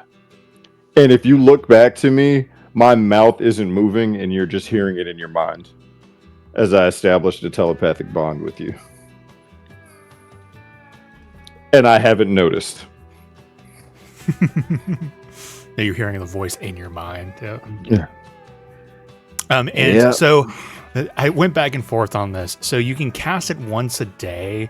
I guess it would be best for you can cast it once a day and it works on both. I'm talking out loud, my design hat on. Because originally it was like one time to one person. But since I'm allowing you to bond to multiple, it'll be one time a day for 8 hours to all you're bonded. I think that just makes sense. So cool. Because I was going to use it just for the fucking cinematics of it right now. 100%. Yeah, I'm just talking out loud because I forgot I didn't actually address that yet. Oh, it's only an hour. For some reason, I thought it was 8 hours. But yeah, 100%. Like we're not. I feel like you could still use it for the effect of it. You guys both of you now hear his voice in your minds. I can't believe he would trade this for that. Well, looks like I'm winning. Good job, Charlie. Alright, that Arcana check was for Victrax to kind of understand what's going on. Victrax is just going to think and project it telepathically. Jolly, I think this bond is a bit stronger than I expected. I can hear you, but your mouth's not moving. All right, what did you hear? Whatever it was a lie, I swear. Didn't hear anything natural, nasty, did you? I heard that you were, shall we say, excited for your new shield. That is true. Could not believe that he was willing to trade it away. All right. I was, so we're bonded now. It feels interesting, right? Like you can hear in my head, and I like close my eyes really hard to hear the banjo music in Prescott's head. Wait, how did this work? I don't remember signing up for anything like this. Yeah, this might be the moment too, right, where Drawley's like, "Oh, that wasn't expected." Like Prescott, you're like, "Oh, I can hear Prescott." Yeah, you hear I it like now to think too, yeah. Prescott could hear them talking, and then he just kept walking like he wasn't thinking about it at all. And then he turns around and he sees like their mouths aren't moving. Yeah. He's like, "Wait, what is something happening? Is this the Am I having a stroke? Spider-Mans? Is this what it's supposed to feel like?" The three different Spider-Mans pointing at each other? 100. Wait a minute. I bonded you both. Okay, I did not mean to do that, but you were talking and telling your stories while we were bonding, and you may have inadvertently connected to both of us. But not everything, just the thoughts that you want to communicate. Which I don't understand how that works. I've told most of these stories before to other people. I don't remember being able to read their minds. Well, they also weren't trained on how to bond either. I forgot to warn you when you came with us that was a magical bond being created between me and Victrex. But now that you're here, I think you got some residual magic coming your way too. We bonded telepathically by fishing? I know. In the whole history of my order, that has never happened. Well, the benefit is that if need be, I can empower you. I can empower your magic. And you can also empower me. So, I guess really if we're all going... I don't really know if what I can do is magic. I mean, I don't really know anything about that fancy schmancy stuff. Sometimes stuff just kind of happens around when I'm talking to people. What, you can't make fire or anything? The one I was talking about before. Like, I didn't really mean to mock him all that hard, but he looked really hurt by it. And then the next morning when I woke up, he was all packed up and gone. I wandered around looking for him for about half a day, and that's when I stumbled upon these goblins. And they kind of tied me up and beat me up a little bit, but after a while they realized that if they ate me, then they could feed themselves for a day, but if I cooked for them, then they could feed themselves for weeks. And so they kept me around, and they actually turned out to be kind of friendly. And they kept me around for a good long while, and they listened to all my stories too. And then after a little while, I woke up, and they were all gone too. That really happens a lot, and I've never really been able to figure out quite why. But maybe you guys will help me, learn more about myself. I've never really considered any of that stuff to be magical, but who knows? I don't really know too much about the world. I've only been out and about for a few weeks now. And it's horrible because, God, this is like the worst person to be like telepathically. You actually can't block this out now. But yes, that's what I have the gift for. Can I turn it off? But since I role played it, as in I'd taken maybe like one or two attributes of the people I bond with, your stories are starting to be very interesting to him. Like Drawley is just staring at you. He's like looking like, and then what? and then like what happened after that? Well, after a while living with them, I realized that I had actually picked up a little bit of their language, and I could walk around and find some goblins, and maybe I could do some work for them. I mean, getting work in one place is no different than getting work at another, or working for humans, or working for goblins. I mean, they're all just looking for work in some way. Right. And sometimes people just want to hear my stories, but after a little while, they just don't want to hear them anymore, and they just kind of pack up and go. So it was a few weeks of doing that when I'd finally come upon a small fishing village, and that's where we are now. And I've been staying in that bridge just about half a mile down the road here for about a few weeks now, and I've been coming by and playing my music and talking to people and getting to know them and telling them my stories. And sometimes some people are nice. Speaking of now, 3 people is good, but wouldn't 4 be better? Shouldn't we find a 4th to take with us to the haunted house? Look, wizard, I ain't bonding with nobody else today. I had too many people in my head already.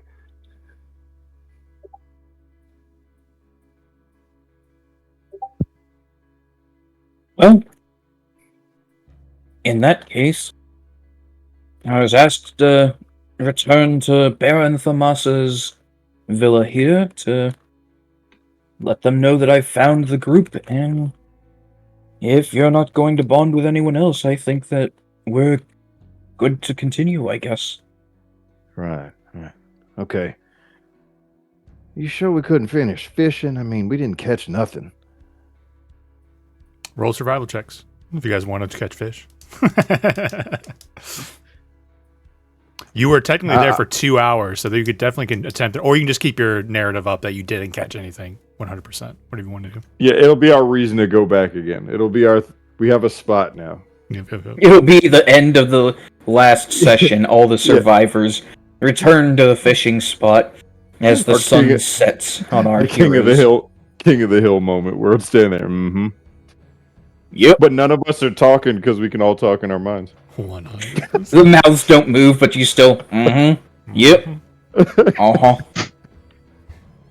All right. So you want to go to Baron Thamasa and finalize your contract? Yes. Excellent. Gonna pick up my rabbit helmet, put it under my arm. So you found new friends and you decided to go for a little walk, and he said, "You know what? We're gonna go back over to Baron Thamasa and go rock up there." So you go up to Hull Watchtower is where you saw him. So it's not very far from you all. So you take Baron Thamasa, or you take him there. Very much still like. Give him 30 minutes, and you're sitting there waiting, maybe impatiently outside the tower. Eventually you're let in, and you all see this kind of darker skin tan, again, dark curly hair, young man, young for a baron, but he's a baron, in this room still doing paperwork, but now there seems to be signs of food being eaten during the day. Yes, Victrax, correct? Yes, sir.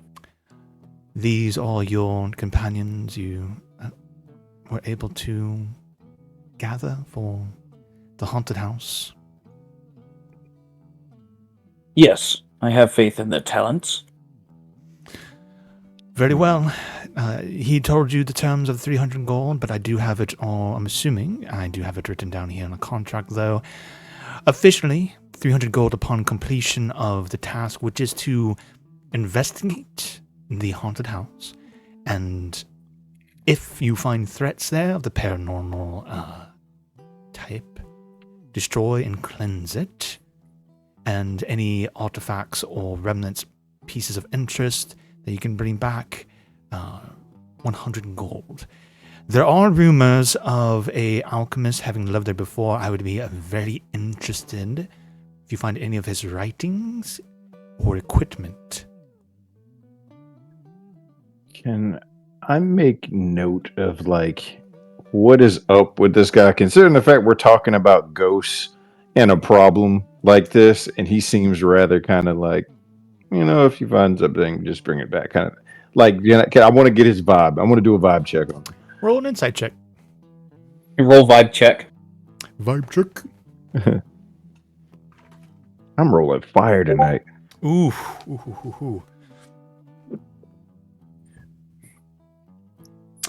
You notice, he doesn't believe or not believe that there's ghosts there. It's a haunted house. You get a sense from him that he's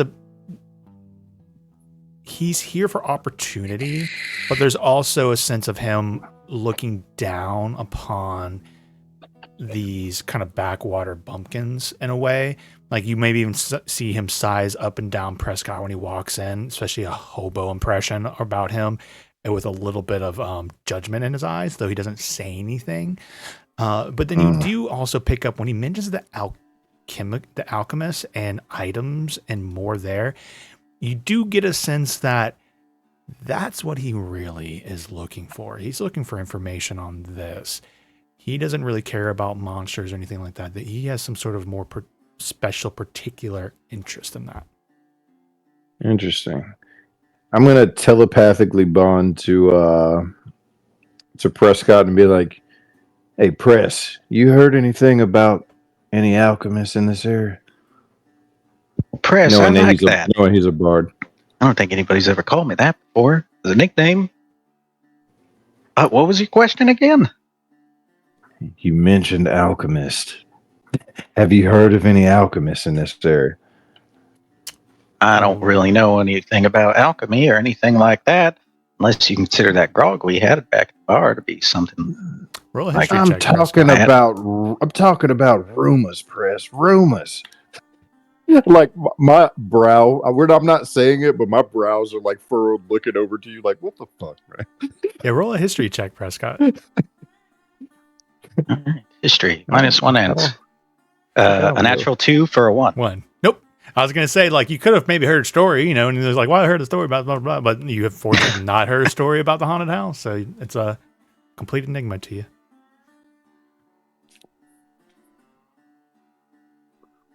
I didn't know that nobody lived there. Are you all okay? Do you all need some fresh air? You're standing there staring at each other. I think that's all we need. Going to sign the contract? Right. Yes, contract. Please I've been use sleeping under a bridge for 2 weeks, and there's been an empty house in town. Yes, maybe it would make a good living quarters for... Yeah. Here's the paperwork. Here's at the bottom here, if you all could sign your names. And he looks at Prescott, or your mark, and we will have a binding agreement. All right, I'm going to do a quick scan for anything blaringly obvious. Like, you do know you're signing over your soul type information. Roll an investigation He's not that check. smart. He's not that smart, but he would glance it. Investigation check, moment. Oh my god. You missed Vic the coded would like to message in roll. there. Oh, go ahead. What are you saying? Victrax would like to roll investigation for... I imagine these are 3 separate copies of the contract. It's So all a he's- copy he- of one, actually, but you all can take a moment to read over it. Yep. I like Cool. to think Prescott, he signs his name and he dots his T's with like a little smiley face. I signed eagerly, thinking only $300 or 300 gold. 10. Unfortunately, you don't really find anything to, like everything he mentions there. If there's any trickery or anything he's trying to bind you into, it doesn't seem to be obvious. Sign on the dotted line. Very well. You're dismissed. All right. And for good luck, I'm going to take turns kissing I have 20 trinkets on my hip, so I sign and then kiss every trinket and then walk out of the room backwards. Don't judge me. It is good luck. He, like, Thamasa just kind of, like, gives you a very, like, smile, but he's not smiling. His eyes just kind of like, yes, good luck. Yes, the not quite a sneer of this person's an idiot, but I'm pretending to humor them. And he just, as soon as you guys are out, he's like very much closes the door. All right. So the thing about this point, it was midday. You guys did about 2 hours of fishing, and now you all, took a little bit of time to get up here. So it's about 3 or 4 o'clock in the afternoon. What would y'all like to do?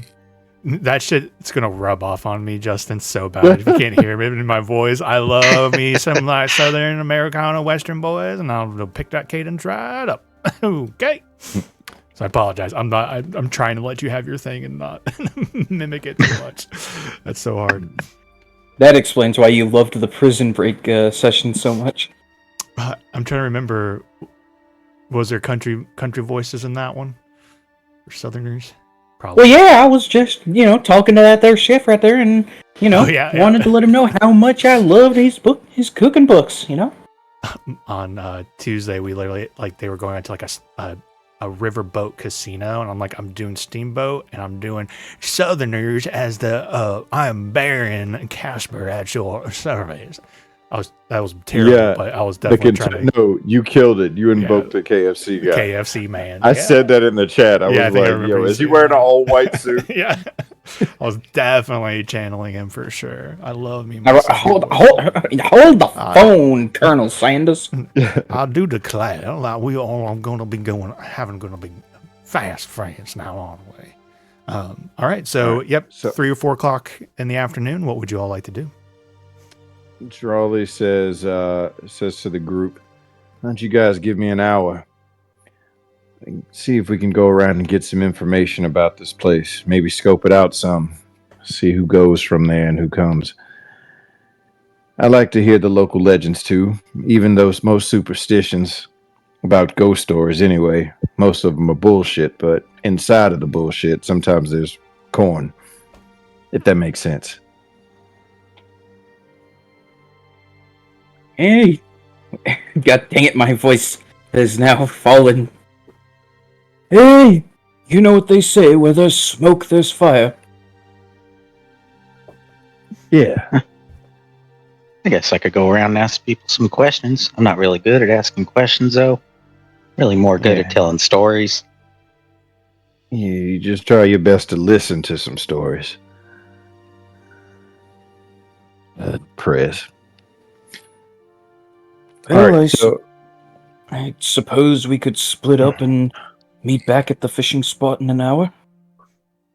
right. And if there's any troubles, you know you can call. He says, tapping on his temples. Has it been an hour since he started the talking thing? It will be an hour and about 30 minutes, unfortunately. Oh, yeah. Yeah, I definitely thought it was an hour or 8 hours, so I'm going to rethink it because I want that to be more of a really cool boon and not just a very temporary boon, especially for once a day. That's not good. So I'm going to go ahead and say, I'm talking out loud, so I apologize as I think out loud in design. I think we're going to make it 8 hours. Just, again, it's a once a day thing, and it's supposed to be cool because players having telepathy is always a very empowering moment, and it smooths sessions up. So I think I'll make it 8 hours. So you still got good over 7 hours left. All right. Damn. 8 hours or 7 hours. Damn. That makes me happy. All right. So taps on his temple, and then he just keeps. Well, he's not going to put his helmet on yet because people probably don't want to talk to a man wearing a rabbit helmet. I just realized what you are. Oh my God, what's the name of that movie? Jake Gyllenhaal, Scary Rabbit. I don't even remember. It's a cult classic. Are you talking about Donnie Darko? Donnie Darko. You're the Donnie Darko rabbit. I'm not saying that's how scary you are, but I'm just imagining what people see when you're walking and they're like, yeah, maybe they don't want to talk to that. Yeah, maybe not. Hello, everyone. You have that menacing ass gift. If you're all splitting up, I'll allow like a persuasion check, intimidation check, or an investigation check. So your choices here as you all split up. All right. I think I will actually no, I'll put the helmet on and I'll take the route of because I'm on business now. So I'm on dead rabbit business. So I'm doing the intimidation route. Right. Like no nonsense. Mm-hmm. The fuck's going To on? the point. And I'm going to the seedier parts. Yeah.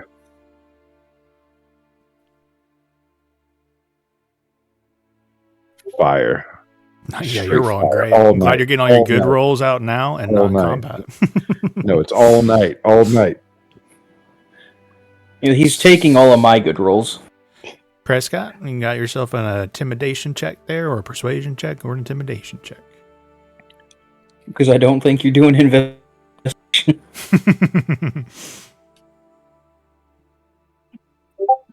Cool. Oh, Prescott out with a nat 20. Okay. So we'll start with the nat 20 Prescott. Because I don't think there's going to be too much duplication of information here. So I was going to go with like the highest roll of who uncovers it. So where do you go, Prescott, to look for information about rumors and stories in this town of Saltmarsh? I guess I would check in with the other hobos under the bridge at number 10 Sharkman Bridge first. That's what I imagined, and that was what I was prepared for. So I'm ready for it. Just give me 1 second.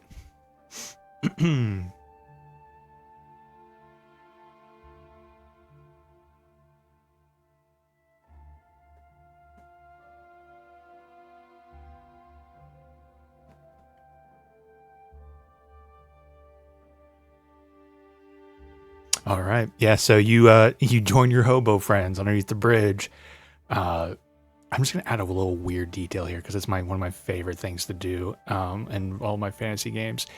There's a wide range of different fantasy races, right? You have your dwarf, you got humans, usually predominantly more human. But there's an odd visitor or occupant on the bridge, and it's a troll. Very much a troll underneath the bridge, but not threatening, not dangerous. He seems to live there, and he actually does maintain it. The bridge above seems in some sort of official capacity, but also he's like opened up underneath and kind of where he lives to the homeless population down there.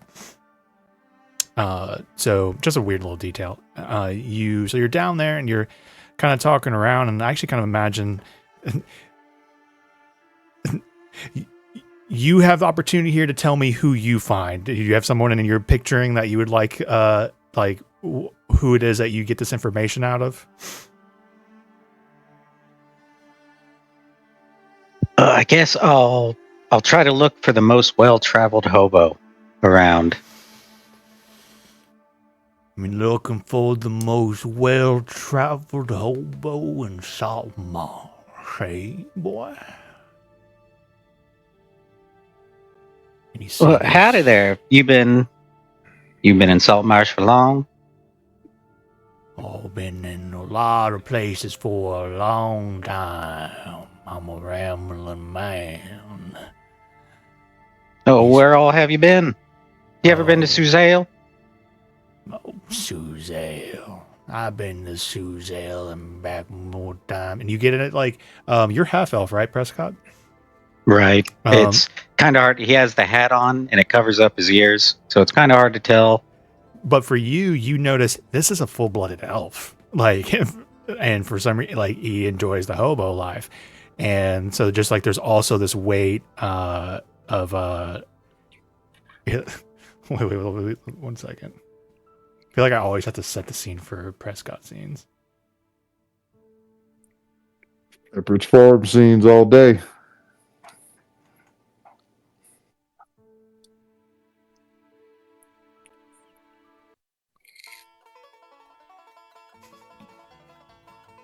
Oh, this is what they call Banjo Tramp. Let's see what this one sounds like. Oh yeah, I've been traveling a long time. I've been back down past Suzale more times than I can count. I've been all over the shore coast, all around the sea of falling stars. I've been everywhere, man. Yeah, I've been to Suzale myself. They got a building down there. Kind of looks like this bridge. It's right there on Whitehall Street. When you walk in, that's where they got the purple dragon all set up, and you're inspected and detected and infected, neglected, and selected. You ever heard the story about that dragon underneath that there Suzale? There's an old story. My parents used to kind of ramble on about that kind of stuff too, but I kind of found it hard to listen to them sometimes. They would just go on and on. On and on. I've been everywhere, boy. Why are you asking? Well, I just came upon this town. I kind of took notice that there's an empty house here. And yet there's still people, kind of staying under this bridge. I've been staying under this bridge for a few weeks now, and I've been thinking, why don't people just stay in that empty house?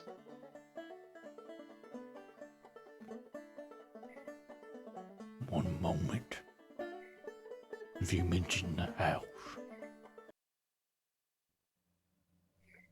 As soon as you mention the empty house outside of town, there's murmurs and hushes amongst all the hobos underneath Sharkfin Bridge. And they all look at you.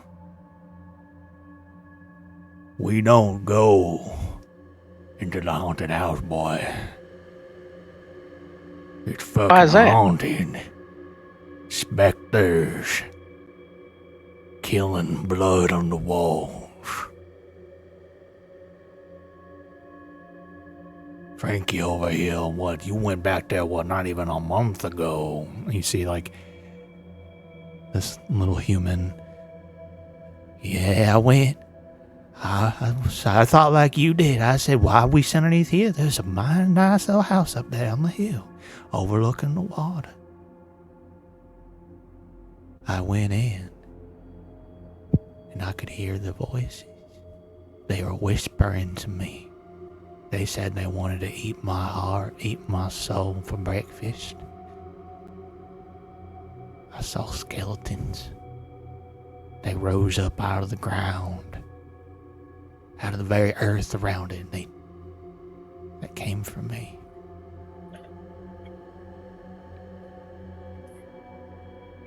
That house been abandoned for more decades now. What happened? Why is it haunted? No one rightfully knows what happened. But there was a man, and his servants lived there decades ago. He was a bit of that magical taste. He liked to dabble in the arts, as it were. He was a painter? No, boy, I'm talking about magic. Do you know what magic is, Prescott? I think so. You don't dabble in magic. It'll come up on you. It'll get its fingers in you. It'll make you lust for power. That's what happened to that man in that house. He lusted for too much power. He dabbled in dark arts.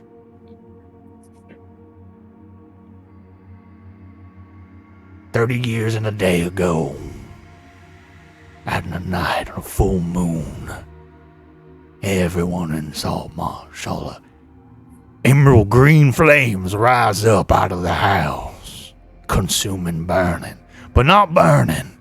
The house still stands. Shrieks could be heard miles down the road, like a beacon to the abyss. The next day, the guards went up there and there was no one alive, no bodies to be found. House not burned. But they heard the whispers then, we hear the whispers now. The house is cursed, boy. You don't go up to the haunted house on the hill. All right. I won't. You don't. You Place better sounds not. awful. Yeah, good. You know the wisdom on the road.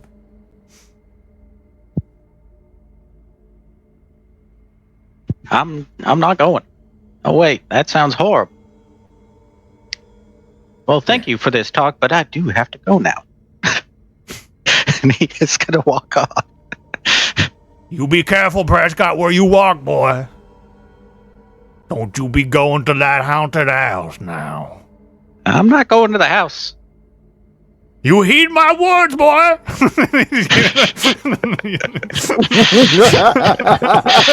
And he keeps going as you go. You're walking around. He's still like driving the point home. That's obviously already driven. Yo, chill. All right. Yeah. So you walk away from Sharkfin Bridge with the. All right, I will. I'll try to. Can I establish a connection?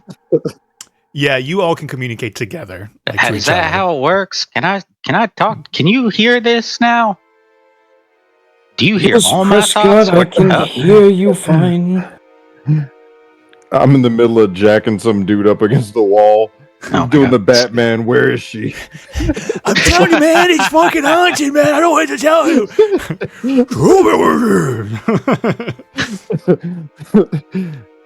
Yeah, Prez, I can hear you.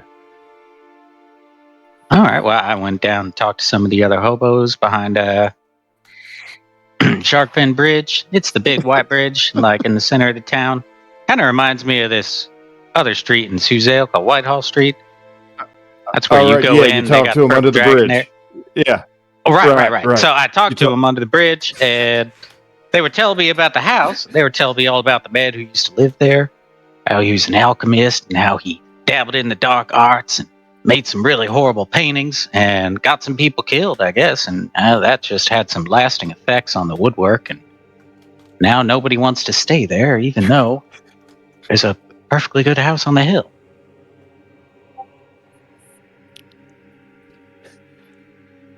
All right. So, more superstition, or do you think he's telling the truth? Oh, he's trying to run. No, not you guys. The guy. Hey, no, man, I don't want to talk about it now. You sound like the scruff.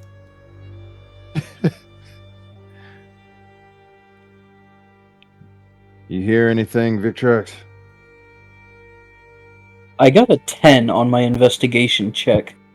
To be completely honest, specifically- you all won't break any good hard clues or hard leads, right? That nat 20, whoever got the highest got the meat of it, right? So that's the meat of your investigation. Oh, right. So so you catch me having tea with one of the nice old ladies in town.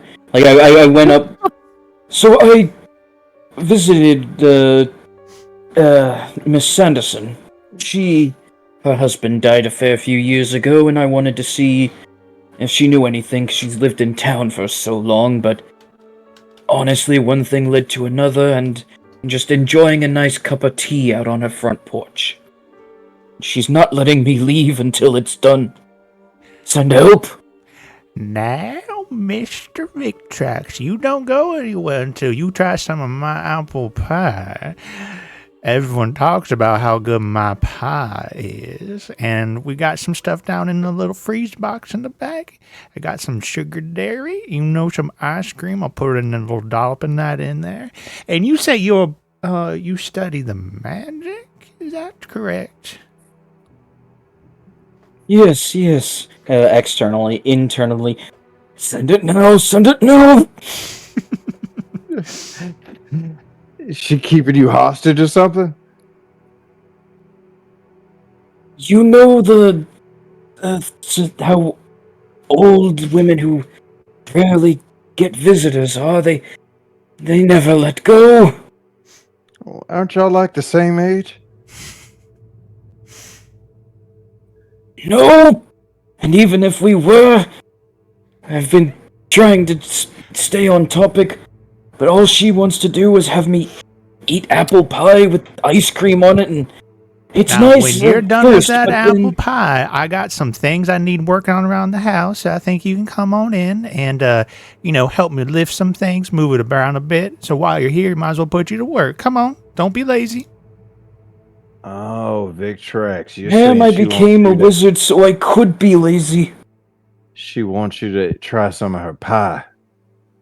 You know what I mean? Yes, the pie that she is just about to pull out of the oven. Oh, I so think it's she getting sounds good. like a nice lady, and you should be nice to her. You should probably eat her pie. Treat her like she's your own grandmother. I never had a grandmother, or at least I had a grandmother, but I don't remember her. But, It's just so inappropriate. if I did have one, I would probably eat some pie with her. All right, all this talk of eating granny pie in my head is going to make me sick. You need some kind of distraction or something? Because I'm heading towards the fishing spot. Yes, if you could come and say that we have something scheduled that you need me to come with you for, please. Drawley behind you. You have, imagine you're still hauling this guy around. He's like, man, where are we going now? Can you just let me go? You're not saying anything to me, and now you're dragging me through the streets, man. I don't know nothing about the haunted house. Let me go so I can go home. Right, I almost forgot about you. Sorry. Oh my gosh. I sit him down, patting him on the shoulder. Go do amazing things and no crime. Something like that. Go fuck yourself. He walks off and Right. gives you a rude finger gesture. Yeah, fair enough. I gotta remember when I'm on duty, I'm on duty. Getting used to these people in your head is difficult. He says as he starts heading towards. I've been in the town for about a week because I've been swindling people for about a week. Mhm. So, do I know where old lady so-and-so lives, or the town too big to note? Bet. Go and roll a history check. This is more just narrative. Like, you can get to Victrax fine, but if you want to like know if it's you getting directions and Victrax navigating you, or if you want to see if you have like a history check to like narrow it down. But I think the town is just big enough that's just not just a guarantee. Yeah. So you're like, yep, that lady tried to get me by too. Yep. Second day here.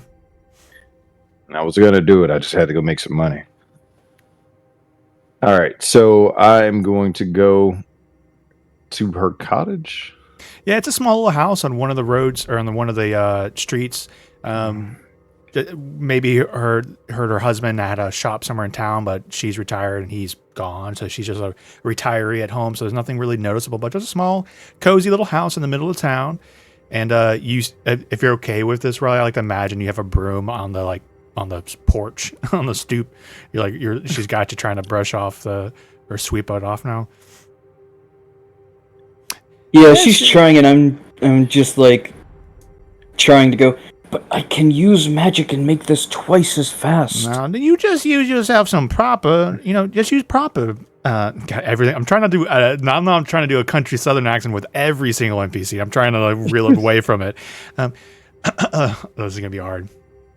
Now, there's nothing wrong with a bit of hard labor. It'll do you good to know that you still got it in you. Don't get lazy. Look at you putting on a little. Wait, you're not the rotund one. Sorry, I had a judgmental grammar. Well, to be fair, this is after the pie and the tea and everything else that looks like you need the physical labor. So you just keep going. But as I told you, Edward, he always said to stay away from the haunted house. People go up there, they go missing. Ever since that spooky night decades ago, it's never been the same. Frankly, between you and me, the alchemist who lived there, he was a bit of a recluse, and he wasn't very well liked to begin with. So, that's what he gets for dabbling. I'm just gonna pull up in the scene in the background. I got this rabbit helmet on, and my hands on my hips with my head cocked to the side. Like, was that Mr. Drawley? Yes, ma'am. It's me. You never came back around for your portion of apple pie. I still got a lot of things to work on.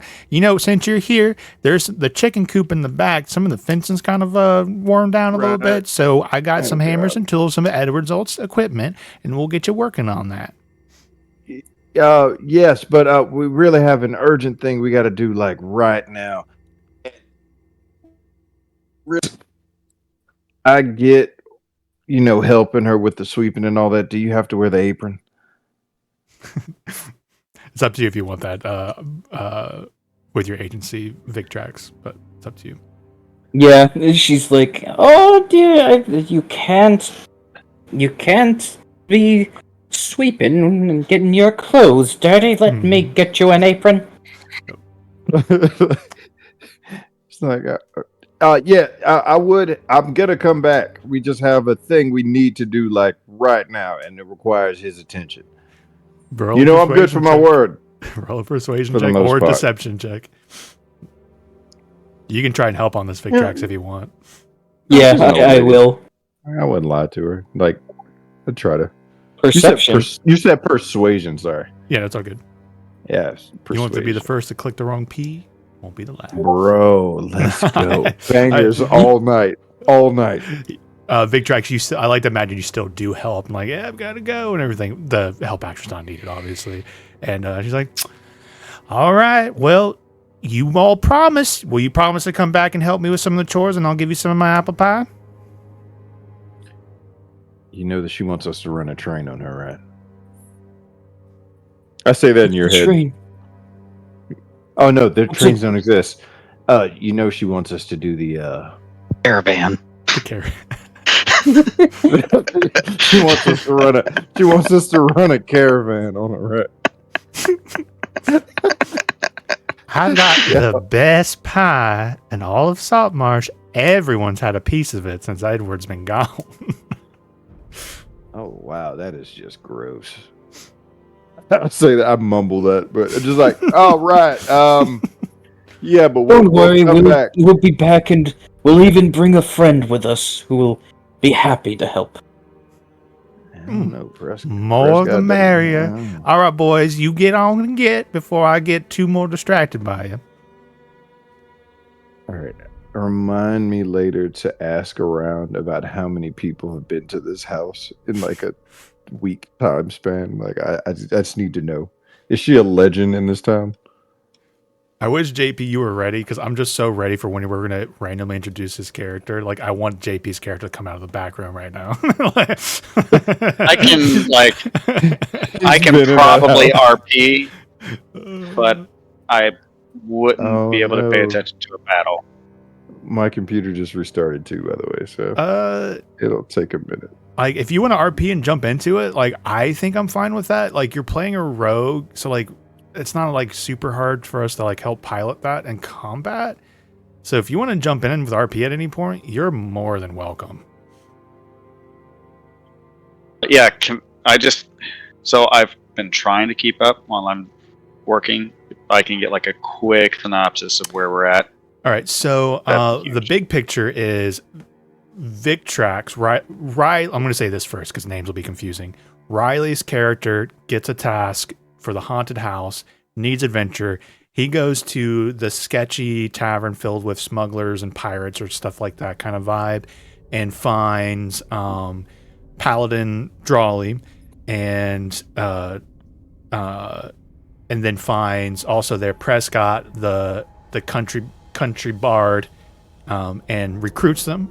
And so they then went and bonded over a fishing trip. And then they went and got the official contract for it. And now they've been going around town investigating. And then I'm just painting scenes because then you can kind of pick where maybe you pop in, if at all. Prescott went to the hobos underneath the bridge and asked them and got really good information. Victrax has been talking to the widow Nancy over on whatever street. And there's been some inappropriate talk about her pie and how she's probably sleeping with everyone in town or trying to. And Drawley just roughed the guy up like Batman and just showed up to get Victrax out of this situation. My joke, and I'm not saying that's what you need to do, but knowing your proclivities for sexual jokes and debauchery, I was imagining Vex coming out of the back room of is she sexually active? Old widow Nancy. I see. Like yeah, he's like, yeah. all right, well, see you later next week, Nancy. And, oh shit! Guys. And then you could have been overhearing them talk about the haunted house. She's got a pool boy, but she doesn't have a pool. Yeah, if you want, JB, no pressure. I don't want to put you into the immediately. Yeah, this particular character is not kind of going that normal way that I go. Yeah, that's totally fine. I did have a thought. So there was this wild halfling in the tavern that they were all met at, who was like definitely a part of like the underground, right, in his own way. But he was just like, he got convinced by Robert's character that he was going to get 100 gold through like his fortune was told today. So I almost like to imagine you could be like his friend, another element. He's like, hey, Vect. So there was these guys, and they were supposed to pay me some money. Can you find them? Like, if you want like a weird thing, he directs you to them. Or if you want simplicity, you've been hearing that, because right now a whole bunch of people are start talking about the haunted house that no one goes to and a bad reputation. Word could have reached you in whatever capacity. Like, these guys are looking to go to the haunted house. And we can come up with reasons why you would want to go, but there's also gold being talked about. It's a job, so it could be as simple as like, "Hey, I found you." It's as simple as really just that there's a job and there's money. Yeah, if that's what you want to be. He's kind of a hired gun kind of guy. Yeah. And you asked around for the descriptions right now. And I like to imagine you find Drawley helping Victrax, and they're just leaving the widow Nancy's house. Okay. Yeah, so just to, I guess, give a quick context. So my character, Vec, really tries to come across as this sort of serious, militaristic sort of guy who's acts like he's seen action right? But he's level 1, you know, so it's like, how can he have seen action if he's level 1? So he tries to take control and like direct people and say these terms that he thinks he knows what they mean, but you know, so he's anyway. That's kind of the idea. He is trying, like, okay, so he's trying to act the part, and so he's kind of like leaning up against a wall, and because at this point, is it nighttime? Yeah, set the scene. You guys have been, you started investigating late afternoon, so the sun is setting, so the shadows are getting deeper and darker, and over leaning against the wall in one of the shadows, there's this figure hidden there. Hard to make out. Is that kind of the vibe you're looking for, JP? Yeah. And who's walking that way? It's Robert's character and Drawley. Yeah, Drawley and Victrax. Yeah. And they're walking out of the old woman's pie house, right? Y'all come back to the pie house anytime. Leaving the old pie house. No, hold on. You know what would be hilarious though? What, like, so this is all in the same. This is in the same universe as our. Yeah, it's like it's essentially campaign? 20 years before Badgers, and it's in Cormier. Yeah. Mm-hmm. Okay, so, you know, I don't know how this would fit in, but it would be hilarious if Tingles walked out of the back room. Tingles is a gnome, right? Right? Halfling. Yeah. Halfling? Yeah. Halfling. Quaylen's a gnome. Yeah. I think so. For consistency's sake, I think halflings have like normal lifespans like humans. Let me check. I actually want to kind of do this. Yeah. I want to. In the campaign, he'd have to be like 40. Exactly. So if like you're okay with those kind of details to declare it and stuff, like I'm fine with that. Like a young Tingles. I don't know. Unless he's like, I don't know. Well, I don't want to get that weird. If he's been there, then everybody should be doing STD checks just for being in that vicinity. Where do you think all of them? Where do you think Ground Zero was? Yeah, right. This is Ground Zero for everything Tingles has. Right. Sorry. He's also spent time in and out of the Feywild, and I know that has loopy time. Oh yeah, that's stuff. True. Oh yeah, that is true. Yeah, that's true. Yeah, that's fine. I can kind of we can kind of mess with it. Yeah, we don't have to hard define. Yeah, so my one disappointment is that it's 1d69 instead of 69. Oh, I mean, rolling a d69 is pretty good though. Yeah. All right, so as you guys leave, you see Tingles walking up and greeting Widow Nancy. So you see, do you want to describe Tingles real quick as this little cameo? Yeah, so you have to. So he's not in his current like gallivanting clothing that he's kind of in the campaign. He's in his old kind of outfit where he's got like a kind of a mohawk hairstyle going off to the right. Is he in his goth phase? That's a joke. I don't remember. What was the? No, I know. What? Hold on. I have. So he had like a purple robe, right? He has a goatee, and but doesn't wear anything under the robe.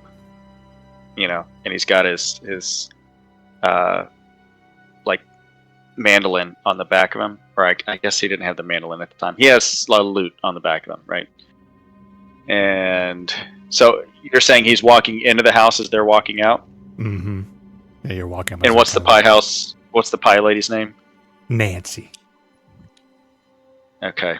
Widow Nancy. Nancy's Pie House. All right. So Tingles is walking up.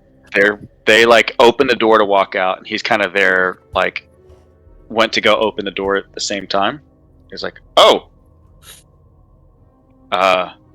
gentlemen."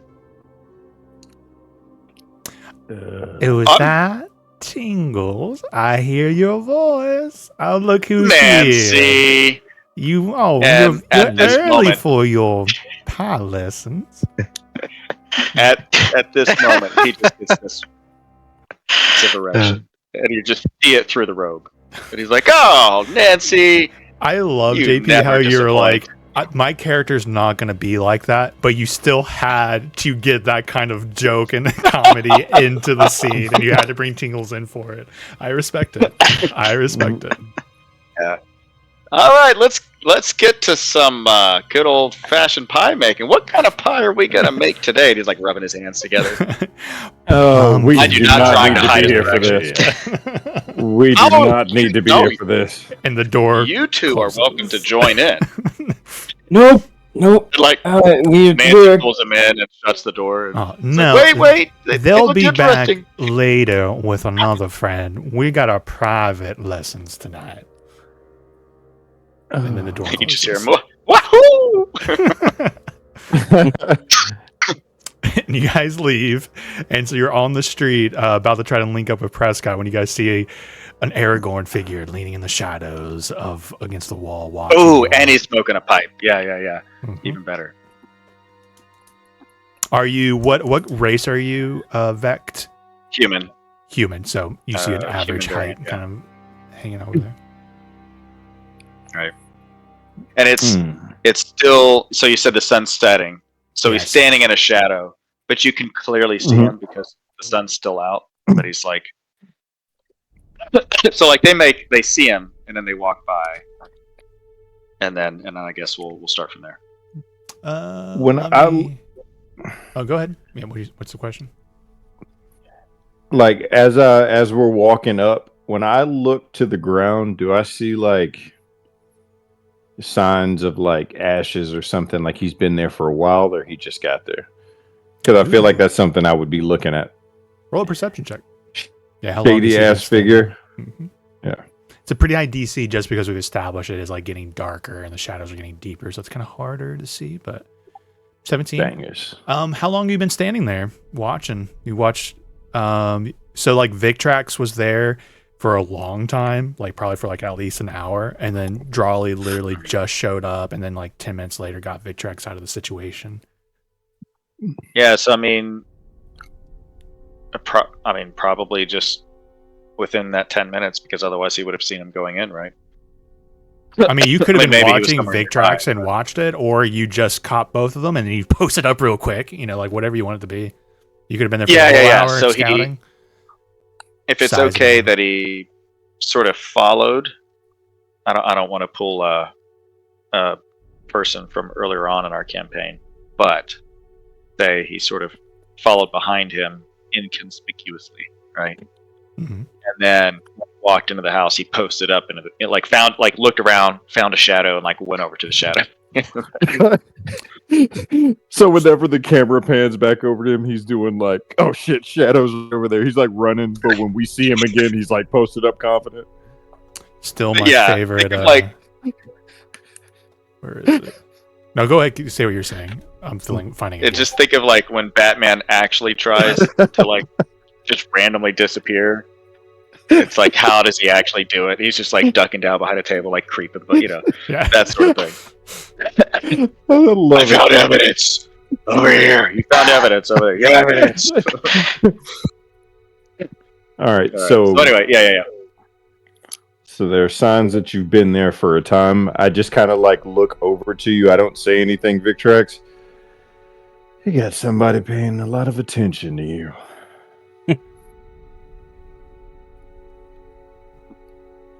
Look down at his feet. He couldn't have been. He's been there for a while. It doesn't take that long to smoke a pipe.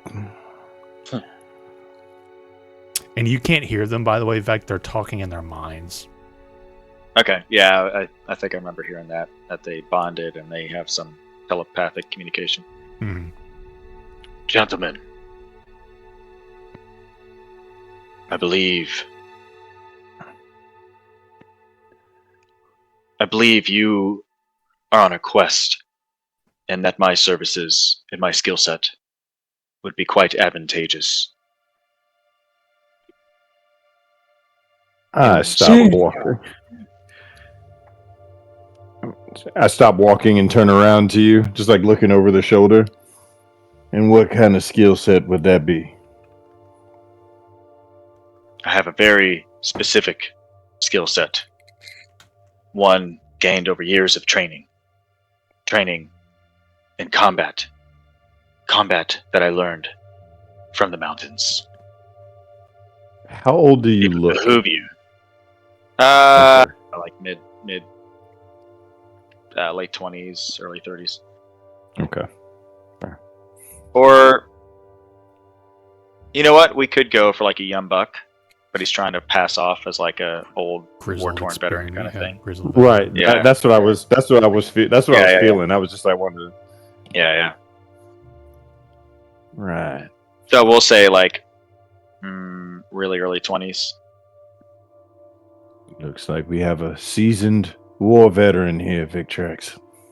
Ooh, real quick, I'm gonna plant an idea for JP, but no pressure. I'm just gonna give you an idea, see if it bounces off of your improv right now. They had to sign a contract with the crown to get this job. There's also a chance too that maybe Vec didn't want to sign the contract if you want something more mysterious about him. But again, no pressure. But that's something they did, so maybe you were like waiting to join them without having to sign the contract. But just throwing it out there. Do whatever you like. Okay, yeah. So also just like I don't put my name on anything. Yeah. Like maybe you're trying to send them this intrigue, or it could be real he's intrigue. Robin. Maybe if you He's wanted Robin. to be more serious, you could like Right. your name, like You're yeah. But do whatever. You're Robin. It's okay. I like that. Yeah. I live off the grid. I'm like, what's the grid? Nobody knows. Yeah. The magical All right, grid, yeah. it's everywhere. The ley lines of magic, they track you, so you don't put your name. Sorry. I just You came up with mean my the new weave? character in the future, apparently. Like, I want a paranoid guy talking about the grid, which is like, ley lines is actually a popular trope for fantasy. I'm like, I want to do that. Do you mean the weave? I mean, it is called the weave, kind of like fabric, which makes a grid. But that's a few connections more than I can think is good. I don't understand what you just said. But one thing I want to say is that I saw you guys enter into a contract earlier in which I will not put my name on any piece of paper. However, I believe I could assist you in your mission. And with my presence, you would be more successful in completing that mission. And I would like a cut of the money. It would be somewhat difficult, given that without your name on the contract, it would come out of our cuts, but I suppose if Droll and Prescott feel it You know what? appropriate, I will not object.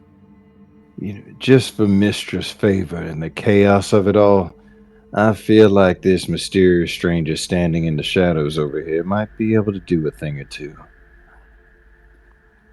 I'll split my money with you. Being able to bond with a mage is more than enough than what I was going to ask for, but I'll split my money with this one. That's if you don't die. It's going to be dangerous work. It will not be I who faces death's face, but possibly one of you, unless I prevent that from happening, in which case you will not die. And then we will all have money. Hey, He's Victrex. really trying really hard to be like mysterious, and it's just not working out. Hey, Victrex. Is he trying to be menacing? I say that, whisper that over to you. Not even in the head, it's Did you just say that straight up whispering. telepathically or just No, I want you. Actually, hold on, because I don't want to kill what you're trying to do. Do I need to roll to see if I can see through this, or you're just JP, that your bad call at if you being want it to menacing? be like 100% noticeable, or have them roll for it. Well, Yeah, either I way, mean, Victrax is gonna fall for it, so... Okay. Yeah, I mean, could believe it's you're one of these dangerous people in the city, or I could like go how you're role playing with it, which I love either way. Yeah, do you want like an insight check yeah, for I him to mean, get a proper read on you, or just kind of take you at face value? No, I think I'd say it's pretty clear that he's really trying to make a name for himself and really trying to had an image. create this persona. Yeah, I had an image in my mind, like you were in the shadows, right? And you were do this brooding figure.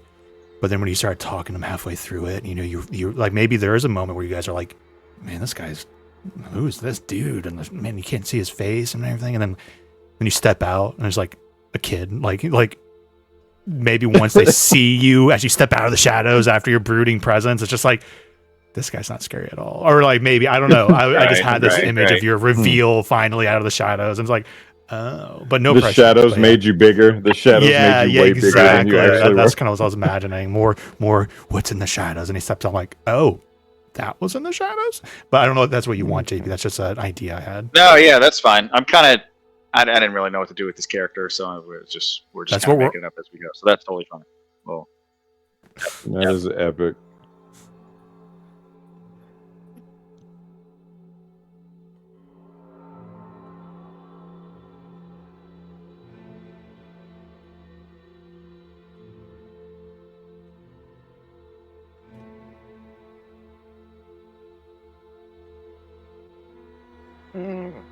I will, knowing, still reading through it, I would still accept him because I believe that Mistra put him in our way for a reason.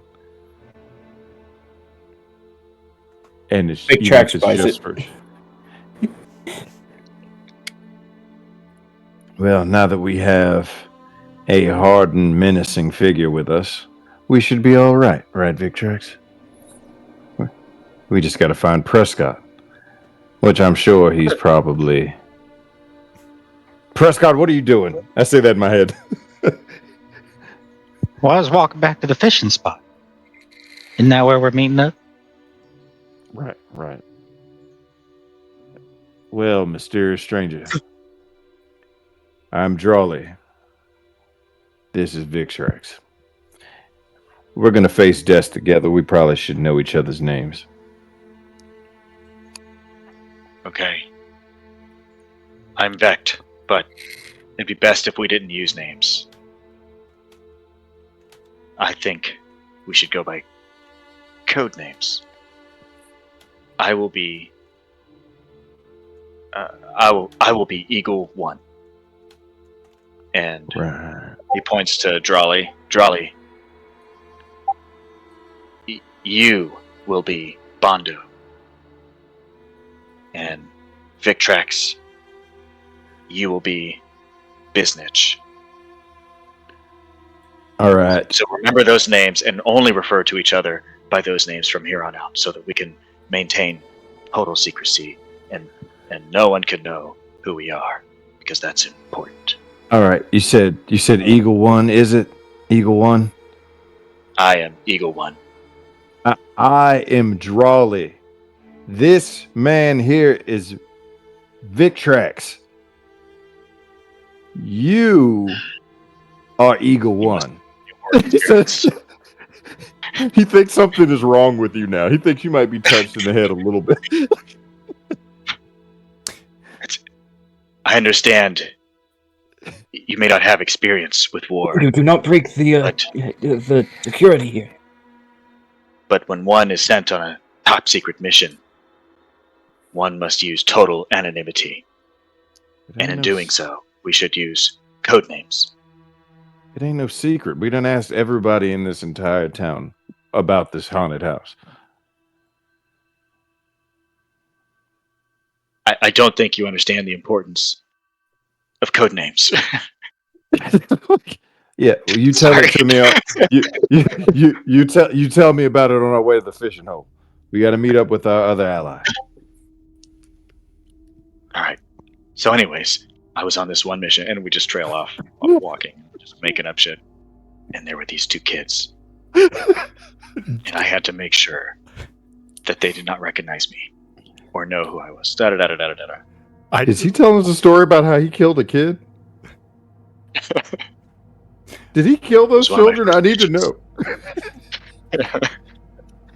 He's not ever seen combat.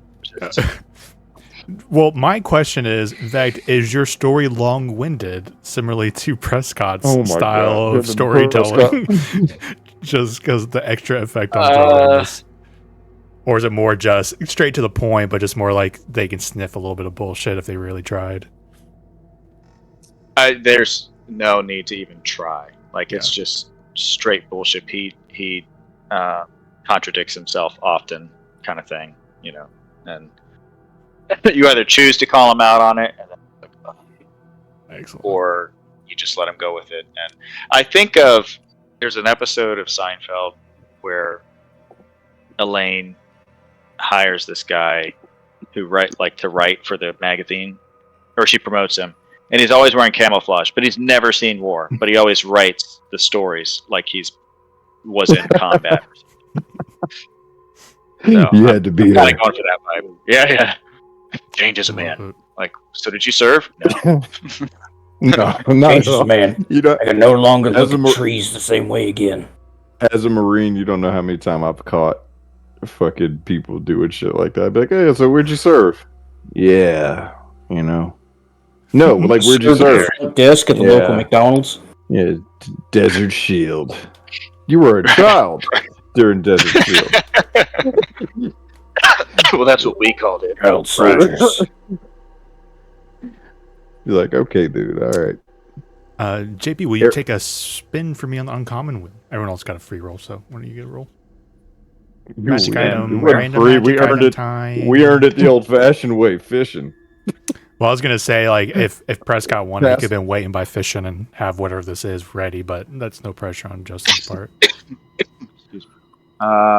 Is it in the Inglorious Rolls? Yeah, there's a link there. Spin around. Music. However he finds, I just want him to go ahead and get the spin in, so he knows he has a little toy.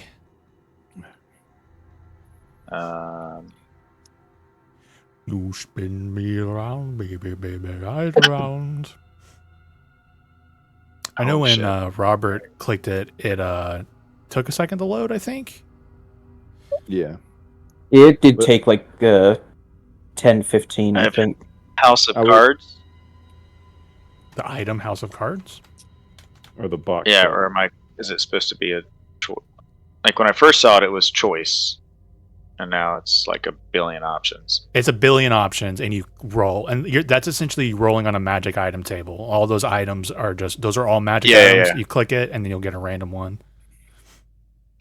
Okay, I got House of Cards. Oh, you did get House of Cards. Okay. So I just posted in chat what that is. The decks of cards are dramatic shapes that have protected motive. While you're holding the deck, you can use an action shuffle and cause your cards to do themselves on transform to a shelter made of cards. Shelter can be shaped however you desire, but it must fit it. So you can pretty much do a little pop-up shelter out of cards. We'll figure out how we want to narratively find that, or you could already have this random item. We'll do a 10-minute break with all of you all meeting up at your fishing spot on the river. The sun setting. It's now officially going to be dark. I'm going to give you guys a little twist here, though. We're going to meet there. I think with how solid of a couple hours of RP that was, I'm going to go ahead and give you guys the level up. So you guys can do the level 2. That was great RP. You guys were amazing. And all of that contributed. So I want to reward you guys for time well spent, and plus you have an excuse to get you guys into better meat than just level 1. So 10-minute break, but then level up during that break if you want, but when we get back we'll just make sure everyone's leveled up. All right, let's do 14 after the hour. BRB. Ooh, important. Be right back.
Alright.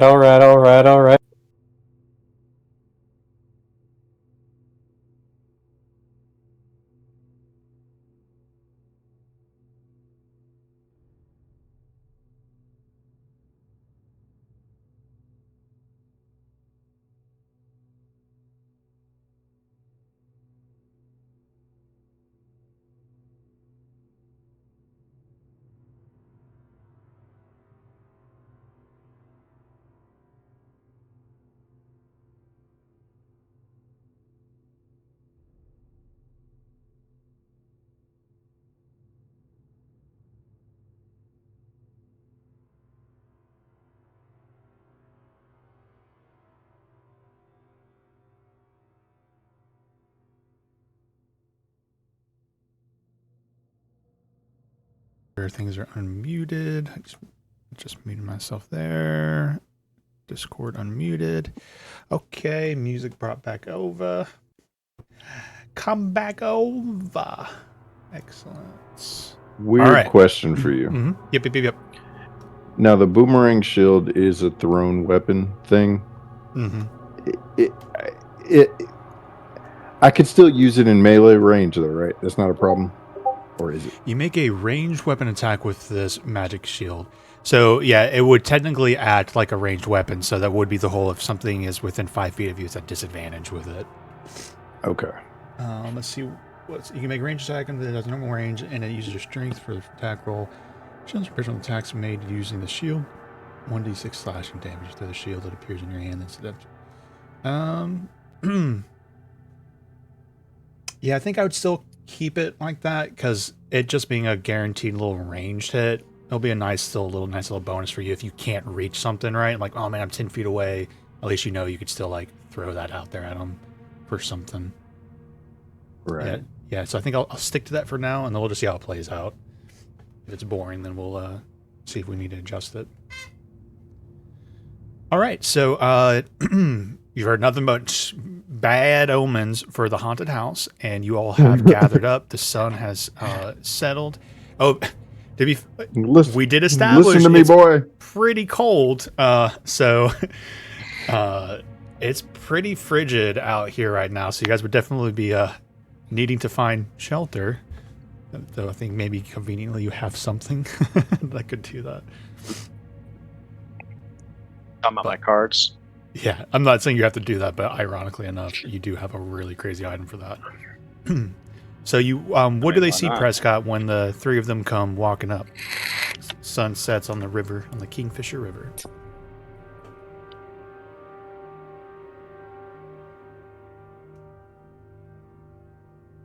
Are you here, Justin? Prescott? Yeah, I'm here. I'm sorry. What'd you ask? I asked, what do they see when, like, what are you doing next to the river when the three of them come wandering up, as the night has settled in? I guess since I got there first, if they left the poles around, then I'm going to be fishing. Mm-hmm. A little nighttime fishing. Yeah. So you guys see Prescott up against the bank, going back at it.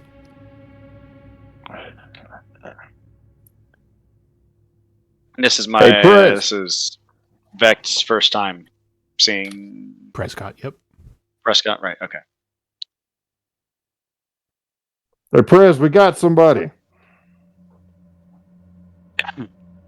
You like kind of stick the pole in between two of the planks. Get up and gotta waddle over.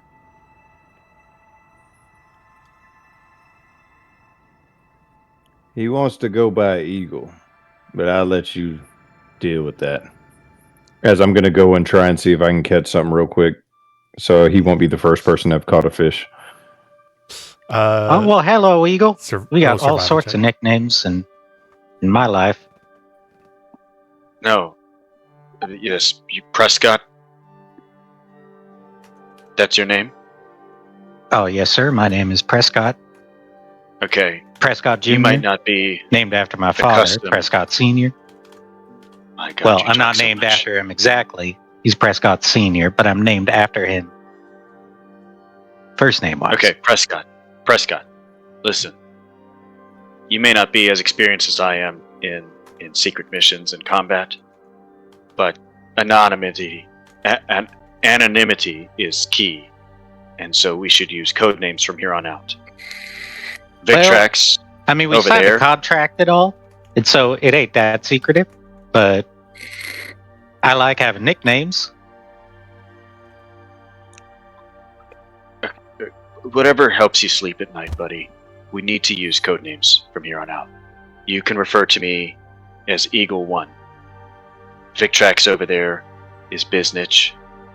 Drolly, though he is strongly opposed to the idea, he will go by Bondo. And you, I believe your name will be Bing Bong. And we should refer to each other as these names from here forward. Hey, Prez, look at this. I got a fish. His name is Bing Bong. We'll refer to him as Bing Bong from here on out. Right, Falcon 3. Wait, I really got kind you. of fish? Well, how big is it? Some kind of trout. Look at it. I am more accomplished than all of you. You caught nothing but junk in the river today, and I caught a fish.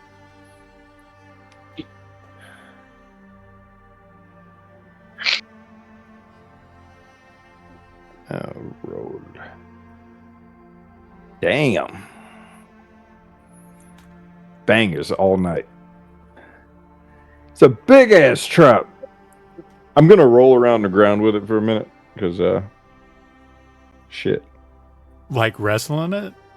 Oh yeah. Yeah, because it's so big and would probably be very strong. Yeah, 100%. Yeah. You said roll what? Oh no, you don't. To me, you don't have to roll anything. You caught. If you want to roll to like see if you accidentally lose it, no, that's it's your solid. code. Yeah. Mm-hmm. No, I'm getting it. I'm getting onto the side. So I'm pretty much talking to you, Prescott, from the ground. All right. All right. So you're Falcon 2. I'm just gonna keep calling you Prez because that makes sense. And Victrax. All right. Now we do seem to have. Come on. Yeah, go to sleep. Go to sleep. Shh. I got in some kind of headlock. All right. Headlock of fish. I'm here for it. So what I'm thinking, we got enough stories and got enough warnings. We should at least do some skirmishing, see for ourselves. Give old Pigeon 4 over here something to do. Eagle 1. Right, Peacock. So, we have a solid plan.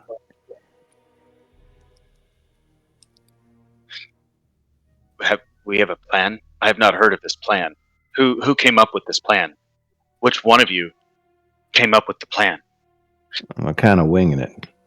It's kind of a collaborative democracy with frequent voting followed by a secondary vote by the... We just wing it, man. Yeah, we got a And why one would man, one vote system here where I'm the man and I've got the vote. And Right. So it seems well thought out.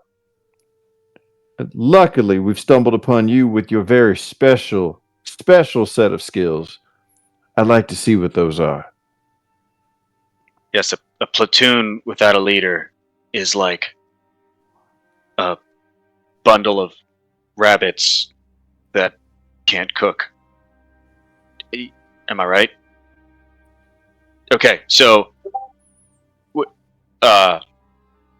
we're going to a house, right? And I sort of overheard what needed to happen, but what exactly needs to happen at this house?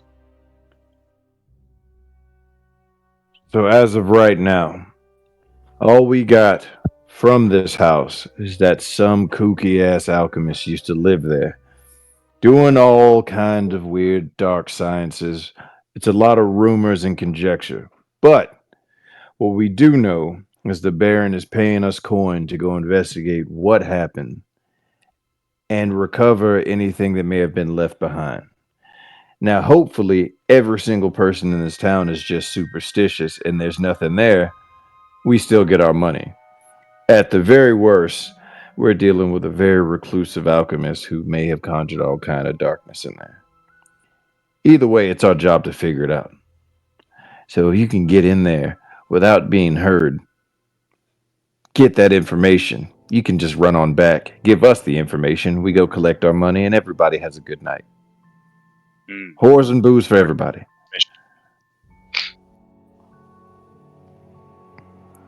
Reconnaissance. That's. I had a buddy of mine in our platoon, and he was much better at reconnaissance. I sort of learned some things from him that I'm sure if we worked together we could replicate some of those things, but we should probably sit down and draw some pictures in the sand of the house and then label some things, right? I remember labels. And then, like this rock could be you, Biznich, and then Bondo, you could be this other rock that's shaped a little differently, and Bing Bong, you could be this rock too. It's I like having rocks around me. Wait a minute. I'll be this gold coin. Wait a minute. Is this rock right here? This one's supposed to be me right here? Oh, yeah, I think right. I think it was that one. All right, good. I'm gonna grab my rock and I'm gonna start walking away. All right, my rock is going over here. But the plan, guys. Right, follow the rock. Fucking idiot. Wait, what about the acorn over here? Who's that? You know what? You could be the acorn. I think that's much better. I think that makes way more sense, and helps us better plan this thing in the sand here. But I need Bondo or Drawley. I need you to come back for the plan. Fucking duck. Fuck you, Duck 4. Come on. This sort of insubordination would not fly back from my, JP, I want you to know. Unit. I know an officer just like this. So Drawley begins setting trail towards the haunted house just east outside of town. By the way, I think the map that we have, the orientations, if you look in the bottom right, the compass north is to the left. So if it seems like your east is actually up the map technically. So you start walking. Can you point on the map where exactly we are on the map? Oh, where you're exactly on the map? You guys are right here. Nice little right here. Yep, just right in the Kingfisher River. And he's going to be walking. And where's the house? It's off screen, but essentially this is the course walking through Saltmarsh. Okay. Ooh, look at the new ping. It's got like a little ripple effect. Ooh. Fancy. Walking in Saltmarsh at night has to look like a fucking ghost.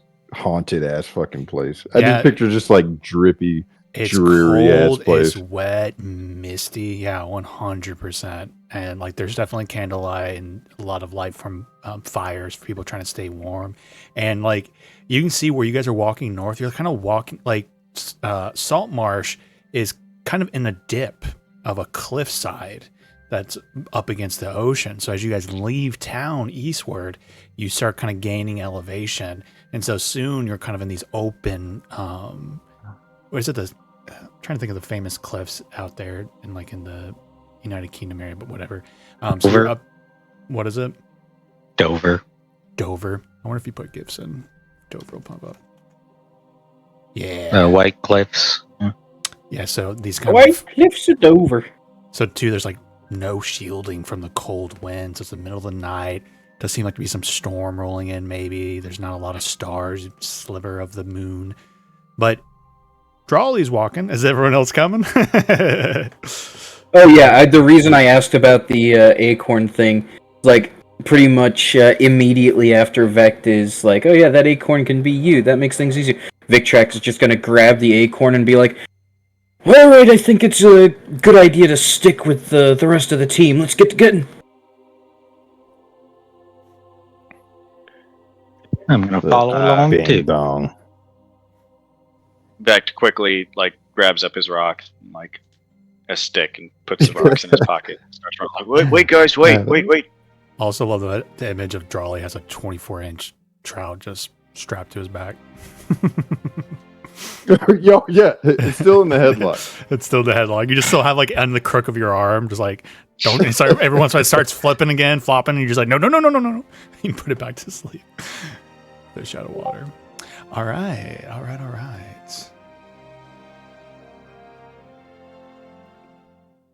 So it takes about 3 hours of walking to eventually make your way to where you're trying to get it on playlist. And following directions is very simple. It's just right off the main road that goes east along the coast. You see it. You see this house. Actually, you know what? I bet there's actual official descriptions. Let me pull it up. Yeah. The road to the house winds through the rocky coastal terrain, often offering a view of the sea below. Low clouds press upon you. Occasional patches of moonlight appear out over the water. A stiff wind blows in off the waves, carrying the briny stink of churning salt water. Eventually, you see a decrepit house sitting on the highest ground in the area. Around it, a stone wall has crumbled in many places, exposing the interior grounds. And an ornate metal gate lies open at the end of the road, swaying slightly in the wind. Wild flora grows throughout the inner yard, but all the years cannot hide the evidence of a well-tended garden that once sat here. Near the house, the rotted wooden roof of a water well rises out of the tall grass.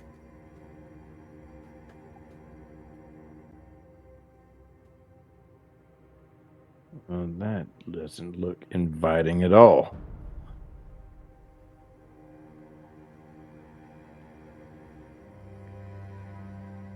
Yeah, the man did tell me not to stay, anywhere around these parts. Seemed pretty adamant about it. Mentioned it a few times. Right. I just put my ear to the against the wind or to the wind, whatever way it helps me listen. Just trying to see if I hear any movement or anything in this area. Roll a perception check. Okay.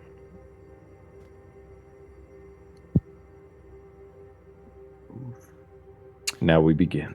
Nothing of note. Just it's kind of hard to hear anything too with the wind, but there's the obvious little sound of the gate still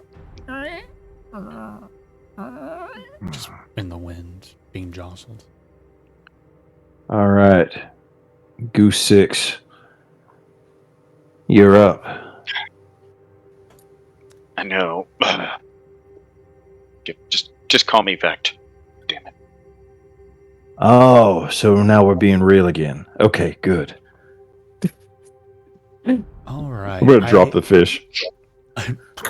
I have a map. Just give me 1 second. So I did put dynamic lighting on again. Let me know if it's running slow for anybody. But I'm since we're here at the beginning, and I understand the dynamic lighting better. Certain of you will have your dark vision turned on, and then some of you won't. Right. So for those who, if there's anybody in the party that doesn't have dark vision, just so you know, you're not going to have vision, and so to project and see things, you'll need to provide a light source for yourself. And once you do that, I can turn it on. Does it make sense? Yes. I think I have everyone's settings correct. And let's see if there's... I think I have dynamic lighting right. Let's find out. Can we take a little bit before heading in? Oh dear, I'm blind. Take a little bit of what? About 10 minutes. Yeah, I can't see anything either. Yeah, I don't know why it... I can see the tokens, but not the terrain. Same. Vision. I don't see why not. Oh, okay. So you don't have any sort of night vision. Yeah, I do have. I have a hooded As it lantern. gets. Yeah, and as it gets dark, I would have cast light on my staff. Yeah, Oh, Prescott has dark vision, I think. Why is it? Sorry. Yep. Yeah, half elves get 60 feet. Oh, whoa. Okay, not. Let's do this. Who did I just click? Yeah, obviously I was working a second ago. But I was like, oh, some of the stuff's still revealed, and I was gonna reset it, but it should have been working after that reset. Unless I did permanent darkness on accident. Oh, I did. Okay. Try not to look at the screen. There you go. Okay, I think now that's why.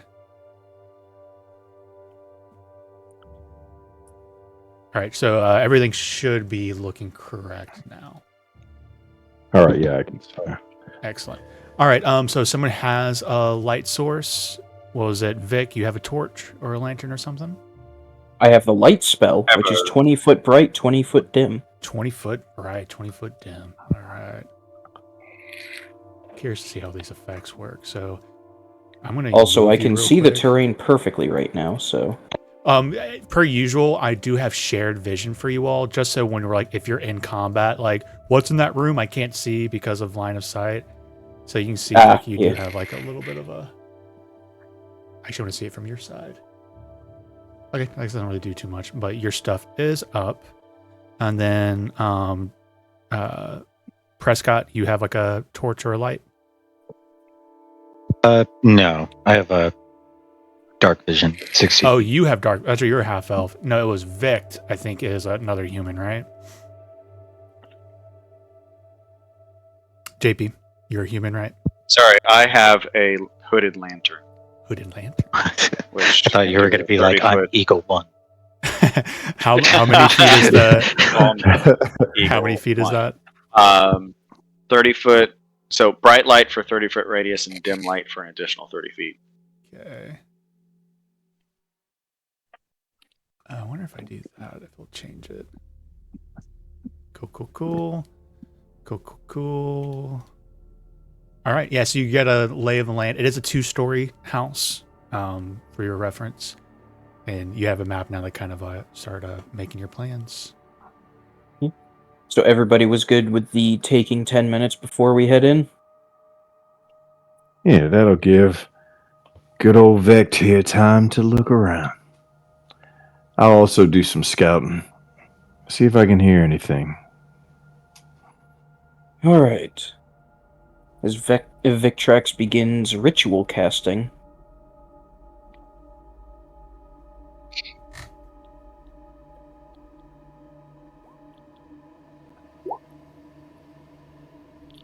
Okay. Unseen servants. Let's see what we got here. Let me see if I can just come up with a quick token to plop in for you.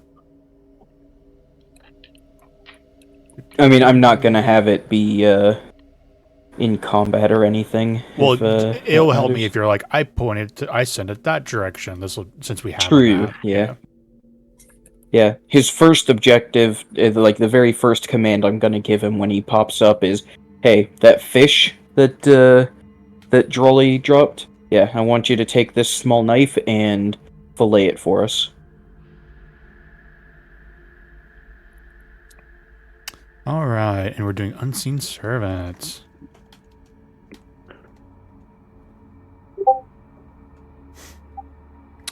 Save meeting forest for substantial command. The servant needs to exist in blah. Once you return to the site, you can the command to move to blah. Once you get to the servant, the servant more for. Okay, yeah. So, do you want to describe what it looks like when you do a ritual as a wizard? Any flavor you want to add to it? Yeah. So you see Victrex pull out his spell book, and it is basically the Middle Ages equivalent of a 3-ring binder with just papers stuffed in haphazardly. And so he flips through it. No, not that one. Not that. That's the one. He pulls out a couple of loose leaf sheets that are crumpled and folded in half in a few pages in. Pulls them out, unfolds them. Yes. And then begins drawing the magic circle or whatever it is that needs to be done, doing the components of the verbal, somatic, yada yada yada. Yeah. And yeah. Yeah, do you guys just For see flavor? Go ahead. Yeah. No, go ahead. For flavor, when you cast the spell, you see for the briefest of moments a strand of weave that connects me, Prescott, and you. Like it just looks like intertwining like fabric between us three. Love it. Oh wow, I've never seen the weave that strong before. You say something? When I just casted the spell, the weave that connects us from that bond, it was visible. It wasn't just in our minds. Mistra is a badass. He says with a smile. Like a very proud child. Yes. You all just see little items and like knives and stuff to prep a fish being pulled from like just floating objects coming out of Victrax's back, and then you see that trout get kind of picked up, put on like a little boulder, and then starts filleting it and cleaning it. I didn't know you had a torture kit, Victrax. Torture kit? No. The knife is more to dissect any test subjects, frogs, rats, and the like. But to be honest, I found it more useful when fishing. Right. Now that we're stopped, this nice this rock wall makes for a decent spot for the servant to fillet these fish. Get us something nice to eat before we head in. I like how Speaking you of, think. as Victrax grabs some of the presumably fallen tree branches or whatever from that, just tosses them haphazardly in a pile, and Right, so firebolt. let's say you're over here setting up, and you kind of then walk over and go to grab stuff out of that. Roll a perception check for me. Percepzione. That's like the third 7 I've rolled this session, which 8 total, but it's the third 7 on the die. You find some fallen woods and stuff, or fallen branches, and you pick them up like, this will make a good starting for a fire. But before you turn to leave, you hear a little growl, and you're surprised as you then see there's this, behind the tree, there's a hole in the ground, and a pretty decent sized hole. As 4, at first you think, are these wolves? But then you realize they're really freaking big weasels, as 4 giant weasels come scrambling out and attacking you. Oh! And we're gonna roll initiative. Fucking weasels. Oh no! I wish I would have caused, or no, I wish I would have done speak with animals while he was doing that.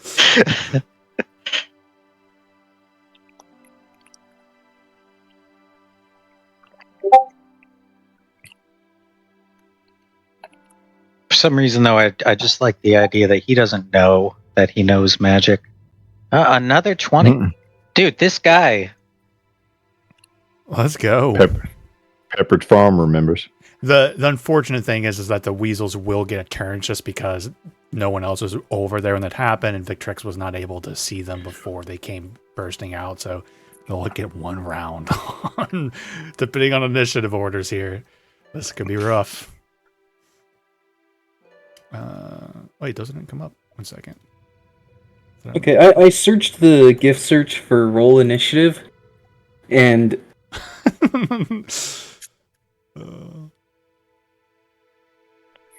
What? Okay. So in this, oh, you already did it, Drolly. JK. I was gonna say if you could go in there and edit your stuff, but you're already on it. Are we missing a player? I think we are. Me. You forgot Victrax, the one who started all this. Oh, there it is. There it is. Bam. Okie dokie. I need to now roll initiative for the giant weasels. Addly doodly, neighborino.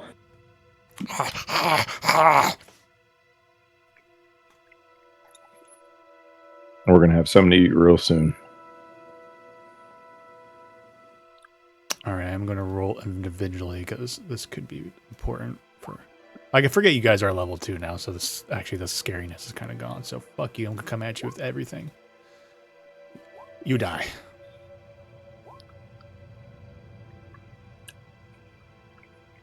All right. So you're not gonna do unseen servant at all? Yeah, it's not going to participate in combat. I don't think it really has.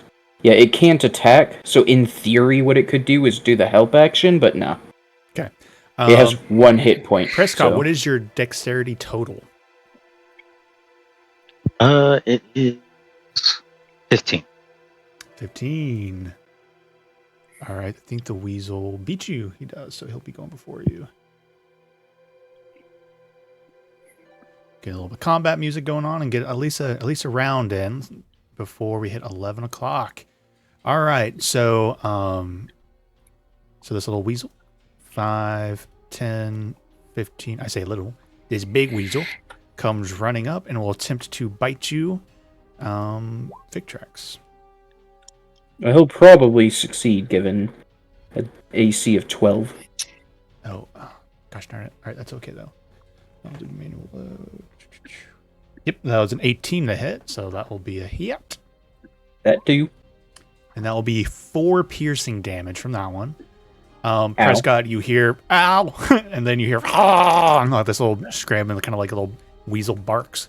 So your turn is I don't think you guys have a lot of reactions, but you are getting your reactions even though you're not getting turns. So now you could react to something.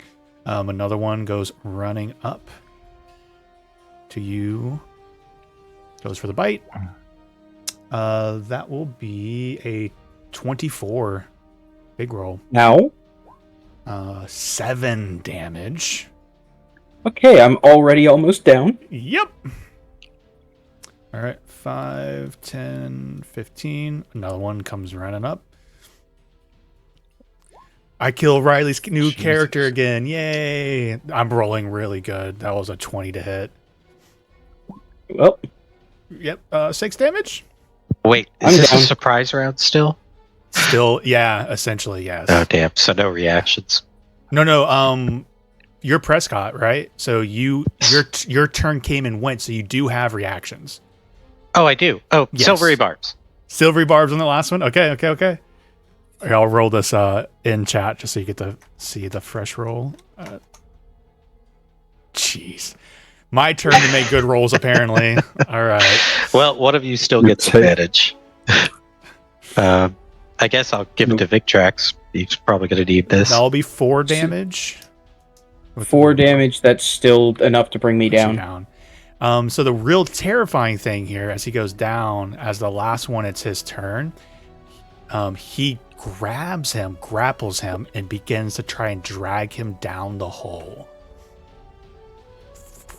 So their turns have come and gone. Surprise conditions are all cleared out. So Drawley, you may act.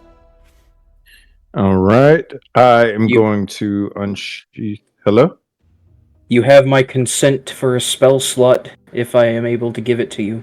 I like that idea but like you can declare that if he needs it. Does that make sense? Even if you're down. If you're not dead, I think I still allow 10, 15, 20, 25, leaping over this rock. Especially since the danger and stuff that you're going through right now. Yeah. 25. So are they in the same square or is he dragging him off? He's out of reach. This one here would be technically out of reach. But he's the one that's grappling. I'll put a little symbol on him. 3 attacks of opportunity? I think not. Hold on. Let me see. I'm very something. cool about you going like, you know what, if I flanked around instead of that, knowing that you can move your character and reroute if you wanted. Allow that only one time for me. I really got to fucking pay attention to that kind of shit. All right. Never let me do that again, please. I will be like, oh, shit, I'm sorry. It's like more or less that you have enough movement to reroute around this wall, though. All right, so let me see. So I was that's here a big thing, 5, 10, 15, 20, 25. No. I will allow you to try an acrobatics or athletics checks to climb over and try and get onto this square here. The DC is 15. Then if you fail, you're stuck here on this side of the wall in your spot that you're at. Bet. Let's do hood rat shit or not. Unfortunately. So you try, and maybe the wall blocks it. So I'm stuck here. Mm-hmm. All right. So I will get to the wall, like slam down into it, but I reach out long enough to lay my hand on his leg as I send... Oh, the wall. Are you trying to do laying hands on him? Yeah. He's on the other side of the wall, right? So in my mind, that is a wall blocking. Oh, it's high? Oh, it's high? It's a 6 foot high wall. Yeah. That's lost in all the confusion, but it's a 6 foot high wall. Yeah. Again, if that was your goal, knowing the thing, feel free to reroute and replan. I'm very much about like your characters acting with their in-world knowledge. So, but either way, I'd be blocked by an enemy, so I wouldn't be able to move through. But I mean, your original movement here, you can do your lay on hands, right? So like, put me there. Okay. Yeah. So yeah, I'll take that. Back to your OG. Yeah. All right. So I thought you were trying to get him to attack, but yeah, if you want to do that and try and lay on hands on him, 100%. All right. So yeah. So sprinting, running across, going to the ground, and laying my hand on your like shin as you're dragging. I'm laying on hands for 5 points of healing. Do I need to click that on here somewhere? You should be able to. Yeah, you should be able to subtract it somewhere in there for the 5. Inventory. It's probably need Oh yeah, there we go. Lay on hands. Oh shit! No, I can do all 10. Actually, no, I'll give you 5 because you never know we need it later. Excellent. 4, 5. Okay, confirm. So Drawley feeling like, and this might be kind of a scary moment for Drawley, right? Because he's practice bonded with the rabbits, but this is the first time he's felt like, oh, this pain already. You know, this is pretty intense. Right. So he's like panicked. So I lay my hand on you. That power rushes from like my arm down into you as I say, "Wake up! I'm not going to lose my first ward."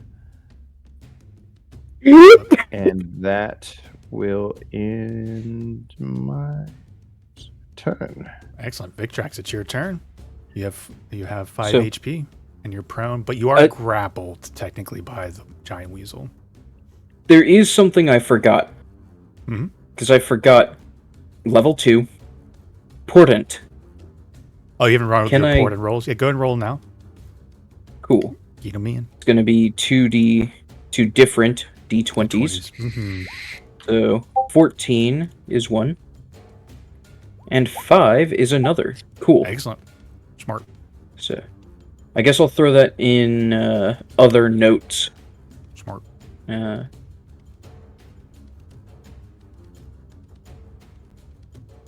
Portent rolls 14 and 5. As I am going to cast I just realized you're prone. You can't technically stand up because you're grappled, so you have 0 movement. Yes. Weird detail for you. However, what I can do is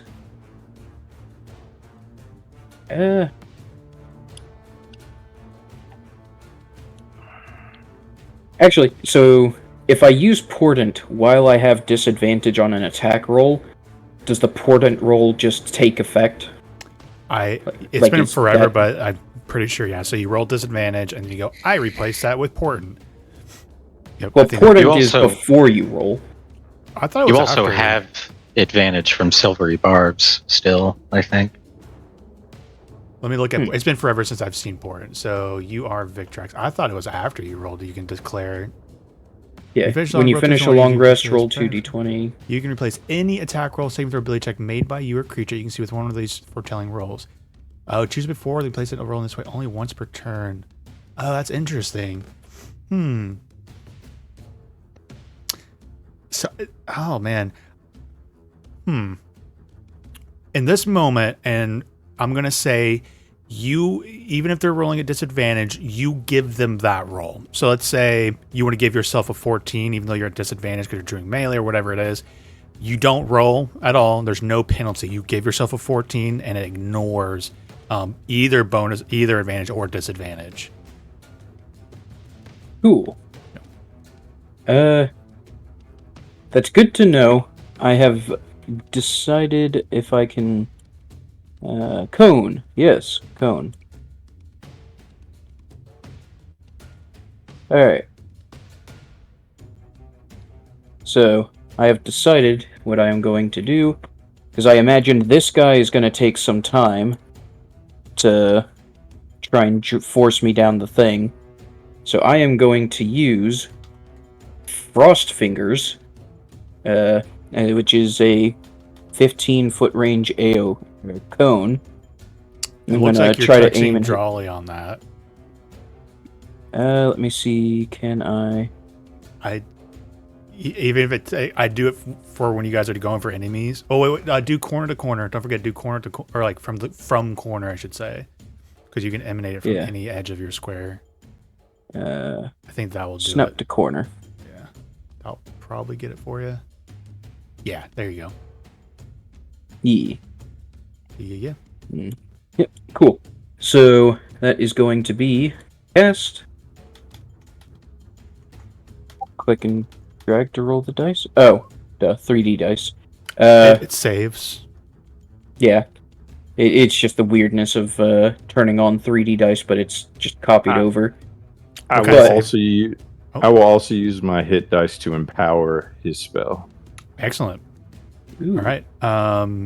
So what kind of save were you looking at here?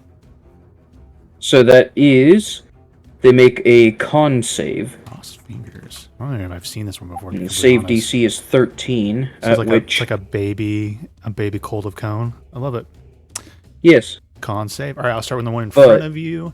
So you'll choose which one you want to do this extra D10 on. I can't remember what Paladin's hit dice are. I think it's D10. It's a D10. All right, so here comes the first con save. It's a 17. So it'll be half damage on this. So go ahead and roll damage, and then choose if you want to do the damage on this one. Okay, 1d10. Oh, that'll be for. I think I'll let it like you give him that, and then he rolls it with his damage. Right. Okay, that makes sense. Yeah, but it'll be one of your hit die. So, Victrax, he succeeded. Yes. So go ahead and roll. Actually, auto rolled. So 7's half to 3 frost damage, and now you choose whether or not you want to use that hit die in this moment or wait to the next one. I am going to use it now. Okay, go ahead and roll a d10. That is an extra 6, so that brings it up to 13 total, round down 6. It had exactly and 6 then I'm going to after the frost. And so now I need to roll in the second one. No, you don't. It's only one creature? Well, no. Important. I got the 5 that I'm just going to say. Oh, you're just going to auto? Nope. Yeah, so get him to auto fail on that. All right, so go ahead and roll another fresh Frost Fingers damage for me. Oh, fresh damage? No, excuse me. I'm sorry. It's AoE. Sorry. So it is 7. All right, so he takes full 7 damage. Excellent. Okay. So in AoE spells, does that extra hit die damage only apply to one target? Because I think that could be maybe 2 broken when it goes all around. Because I think I was imagining just 1 damage instance. So I think I would choose 1 target for it. I'll explore that and see about it. But getting an extra 2d10, that later on that could be an extra 4d10 hypothetically. Right. Yeah. That could be a lot, and I think that damage is scaling too much. So I think one target, I think, would be the limitation on it. Sounds fair. So for role plays, Roz, what it looks like. So I had my hand on you when I was healing you, and then I saw that you were casting a spell. So my eyes like flash white for a minute as that power courses from my chest down my arm and into you, as we both kind of like I'm casting through you kind of thing. Love it. So from my body to your hand. So seeing this in the frost fingers, this one's going to take us bite at you, Drawley. Of course, I roll low for you. That's a 10 to hit. All right. I thought the second one was the... Oh, yeah, never mind. Sorry. So I'm assuming a 10's a miss, and then that will It bring is. us... he'll just maneuver over and like defending the dead one on the ground instinctively. But Prescott, you're up. All right. Is this one still grappling him? It technically is. Yep. All right. I'm going to run up here and I am going to yell at the weasel over there. I'm going to tell Victrax to watch out because it's all sorts of ugly and mean and nasty and all sorts of things. And I'm casting Vicious Mockery. Vicious Mockery. It's just Vicious Mockery. Is it a wisdom save? It's a wisdom. Yes. 13. Three's a fail. So all 4 damage, and then does it go prone or Yes. disadvantage? Disadvantage? Yeah, His feelings are hurt. All right. JP, are you here for Vec? Do you want to do a combat round real quick? It's literally probably going to be the only time you take a turn, but all right, cool. Get into it. Yeah. Are you level 2? Did you level up? Yes. Okay. Because I think you have cunning action, which is useful. Yeah, I have a couple of things. So I'm going to run over to this guy. Okay. I'm going to do... So what I think I can do, and you just keep me straight here, so I can do an attack with a short sword. Mm-hmm. And then I do have sneak attack. Mm-hmm. And then I have the feet mobile, which allows me to just not have to deal with an attack of opportunity. Smart. Nice. And I guess the sneak attack would be on this guy here, if I'm reading it right. No, so it's whatever you hit. It's whatever your target is. So if you're hitting this guy to your east immediately, he's going to get the sneak attack damage. Oh, you don't need advantage on the attack roll if another enemy of the target is within 5 feet. Okay. Yeah, so Drawley here will give you sneak attack on either of these, but it has to be which one you target and hit with. Yeah. Or hit. So I can. Yeah, you can go for this one here. And 100%. this guy has damage. This guy does not. Correct. I think if I remember correctly. Yeah. Mm-hmm. Okay. All right. So I'm going to do an attack with short sword first. And that is 23 to hit, which I'm sure hits. Yeah. And then 8 damage. Okay. And sneak attack. And then attack. That's not a roll to hit. That's just not. That's just extra damage. Yep. Auto damage. Okay. 4. 4, and you kill him in one blow. Nice. Taking advantage of his and distraction. JP just fucking dies. Alright, my Discord disconnected. You said I killed him? Yep. Okay, and then after I do that, I'm just gonna. Here's the thing you could do. Back. Do you have a dagger in your inventory? Yes, I do. So you can technically you can do an offhand attack with a dagger if you wanted to go up, and you wouldn't get sneak attack if you hit, but if you wanted to take advantage of it, you could go up here and get a free attack roll as a bonus action with a dagger. If you hit, You only get to do D4. It's not D4 plus your dexterity. It's just D4. But it is a free attack. And if you wanted, if you like the idea of dual wielding, but you also could back up, for instance, around the wall and then bonus action hide for stealth and then try and get advantage on your next roll with that. So Cunning action is going to give you a lot what of is that? options with bonus. So cunning action, all it tells me is you can take a bonus action on each of your turns to take the dash, disengage, or hide action. Correct. So sorry, I'm trying to understand. Offhand is just a generic rule. Where the second. Offhand's a generic rule, so it won't be in there, but you mechanically, anyone could do this, but most of the times people are either a spellcaster or they have a shield. But you can be wielding a sword in one hand, or a short sword, and then a dagger in the other, and then do an offhand bonus attack if you wanted. Or again, like another good strategy is to like move back, do a stealth roll, and if you roll high enough against their passive perception on your next turn, you'll have advantage on whatever attack you do. So you can try and set yourself up for advantage in the future. Does that make sense? No, I won't do that this battle, but I'll keep that in my back pocket for future battles. So I think I am going to attack this guy. So I went 20, that's 25. Oh, did we lose somebody? JP. Dropped him again. I like to think it's just his Robin character going into the shadows. Probably doesn't know it dropped him right away. He's still talking about his turret. That's the worst when you're on mute and you don't know it. Sorry, my Discord keeps disconnecting. It's weird. He has to do a dagger hit.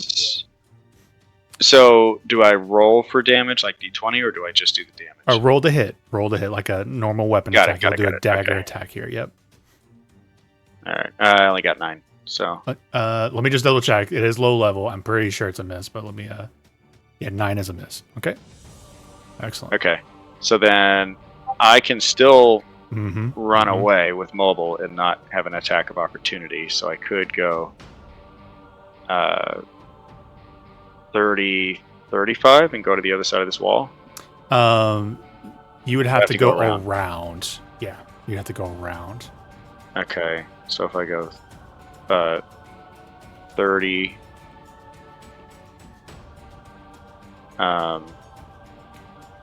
35, 40. I mean, that doesn't really get me behind the wall. Like, can I still hide, quote unquote, like back here? It depends on line of sight. So the way I do line of sight is with a measuring tool is corner to corner. So like, let's do linger and broadcast. So you see how this weasel its corner touches your corner with nothing breaking that line of sight? Yeah. So unfortunately not. Okay. And same thing for that one, right? I'm still that's how that works. far enough away. So you're I can dash and get behind it, but then I can't hide. So it's. But you also used your bonus action to the attack, right? So that takes up your cunning action. Okay, I see. So I can either do that offhand attack or do they're all bonus actions. Dash, disengage, all that. That's just the offhand is just a hidden bonus action a lot of people don't realize they can do. All right, so this weasel continues to drag Victrax underground. So this one is now out of sight and underground, holding on to you. And as it's holding on to you, it does do one attack roll at you. At disadvantage. With him prone, it'll be at regular. 16 to hit Victrax. I use Pot of Greed shield. Excellent. All right, you block that attack. Yeah, so this guy's out of sight. Drawley will be up. All right. Fucking Victrax. 5. All right, from here, can I grab him, or do I need to go around? You would probably. Are you trying to grab Victrax and break him free from the grapple? Yeah, I'm trying to grab him by his Yeah, you can just grab him there. All right, so I try to take go his for your staff. forearm. Yeah, you see his staff go up, shield block a little bite from this big giant thing, and you reach and grab his arm, and attempt an athletics check on your part to try and break him free. Come on, Charlie, don't fail, you piece of shit. Ooh, I'm so strong. I am so strong. Hey, And he's so weak. No modifier. So you do. So you were here. You step forward. You grab Victrax. It'll count double movement for you to grab him. So you can drag him which direction you want. It's just going to cost double movement, and then we'll move Victrax with you. All right, so I had moved 5, so that would be 15. Mm-hmm. And what, 25? Excellent. Yeah, I'm fine with that. I usually like to give a little extra 5 if need be. So I like that. Yeah. Excellent. Oh, yeah, I ain't gonna lose you yet. Ending my turn. Victrax. All right. So this guy we cannot see. Correct. This guy is perfectly visible. And he's the one that I hit originally with the frost fingers, right? He's looking really weak. Yep. Cool. I still have advantage from the silvery barbs or whatever, right? Is there a time limit on that? Because I think one of your turns has come and gone, right? Since you got silvery barbs. It had. I don't know if it's on the next turn or just like. As we have a lot of spellcasters, FYI, remember it doesn't come up a lot, but I allow one spellcaster to have silvery barbs within 1 minute. Yeah, that's my balance for it. If there's multiple, it's annoying, but for one person having, I think is really great. All right, within 1 minute, cool. Yep, so you have advantage. All right. On an attack roll or any D20 roll. Go. Yep, any D20 roll. Gotcha. Yep. So I shall just straight line firebolt this thing in the chest. All right, so yeah, straight roll. Yep. 16 to hit. Yep. Jesus Christ, 2 damage. Oh, Had God. exactly 2 left. I was gonna say, just don't roll lower than a 2. Don't roll a 1. Avada Kedavra. All right, you stand. You can stand if you want. Yep. So I'm gonna help you up. Yep. Thank you. Loose. And now, 1, 2, 3. If you are willing to release me. There was a wall Yeah. here, so you would have to do that, but it's not. I'd let you through my square. He's just like, all right, I'm out. I'm out. Yep. All right. Thus ends my turn. Technically, we'll be out of initiative as with all the dead other weasels, the other one instinctively does not come back out and chase you all. So it's up to you if you all wanted to try and exterminate it in its den. But we'll just freeze there either way, and then we can retouch on that next time we play Sinister Secret of Saltmarsh. Excellent. Go. All right, boys. GG's. We'll have another discussion about what date works best next week. Normally it's Monday, so if we can get back on Monday, it's cool. But if we need to try and flex it out, we'll try and see what's the best day for as many players. But next week I do go out of town on Thursday, so it'll have to be Monday through Wednesday. So Nate, stop prioritizing your life over us. All right, GG's. Yeah, GG's, boys. All right. Till Good next night, guys. time. GG. Good night. Bye. Bye.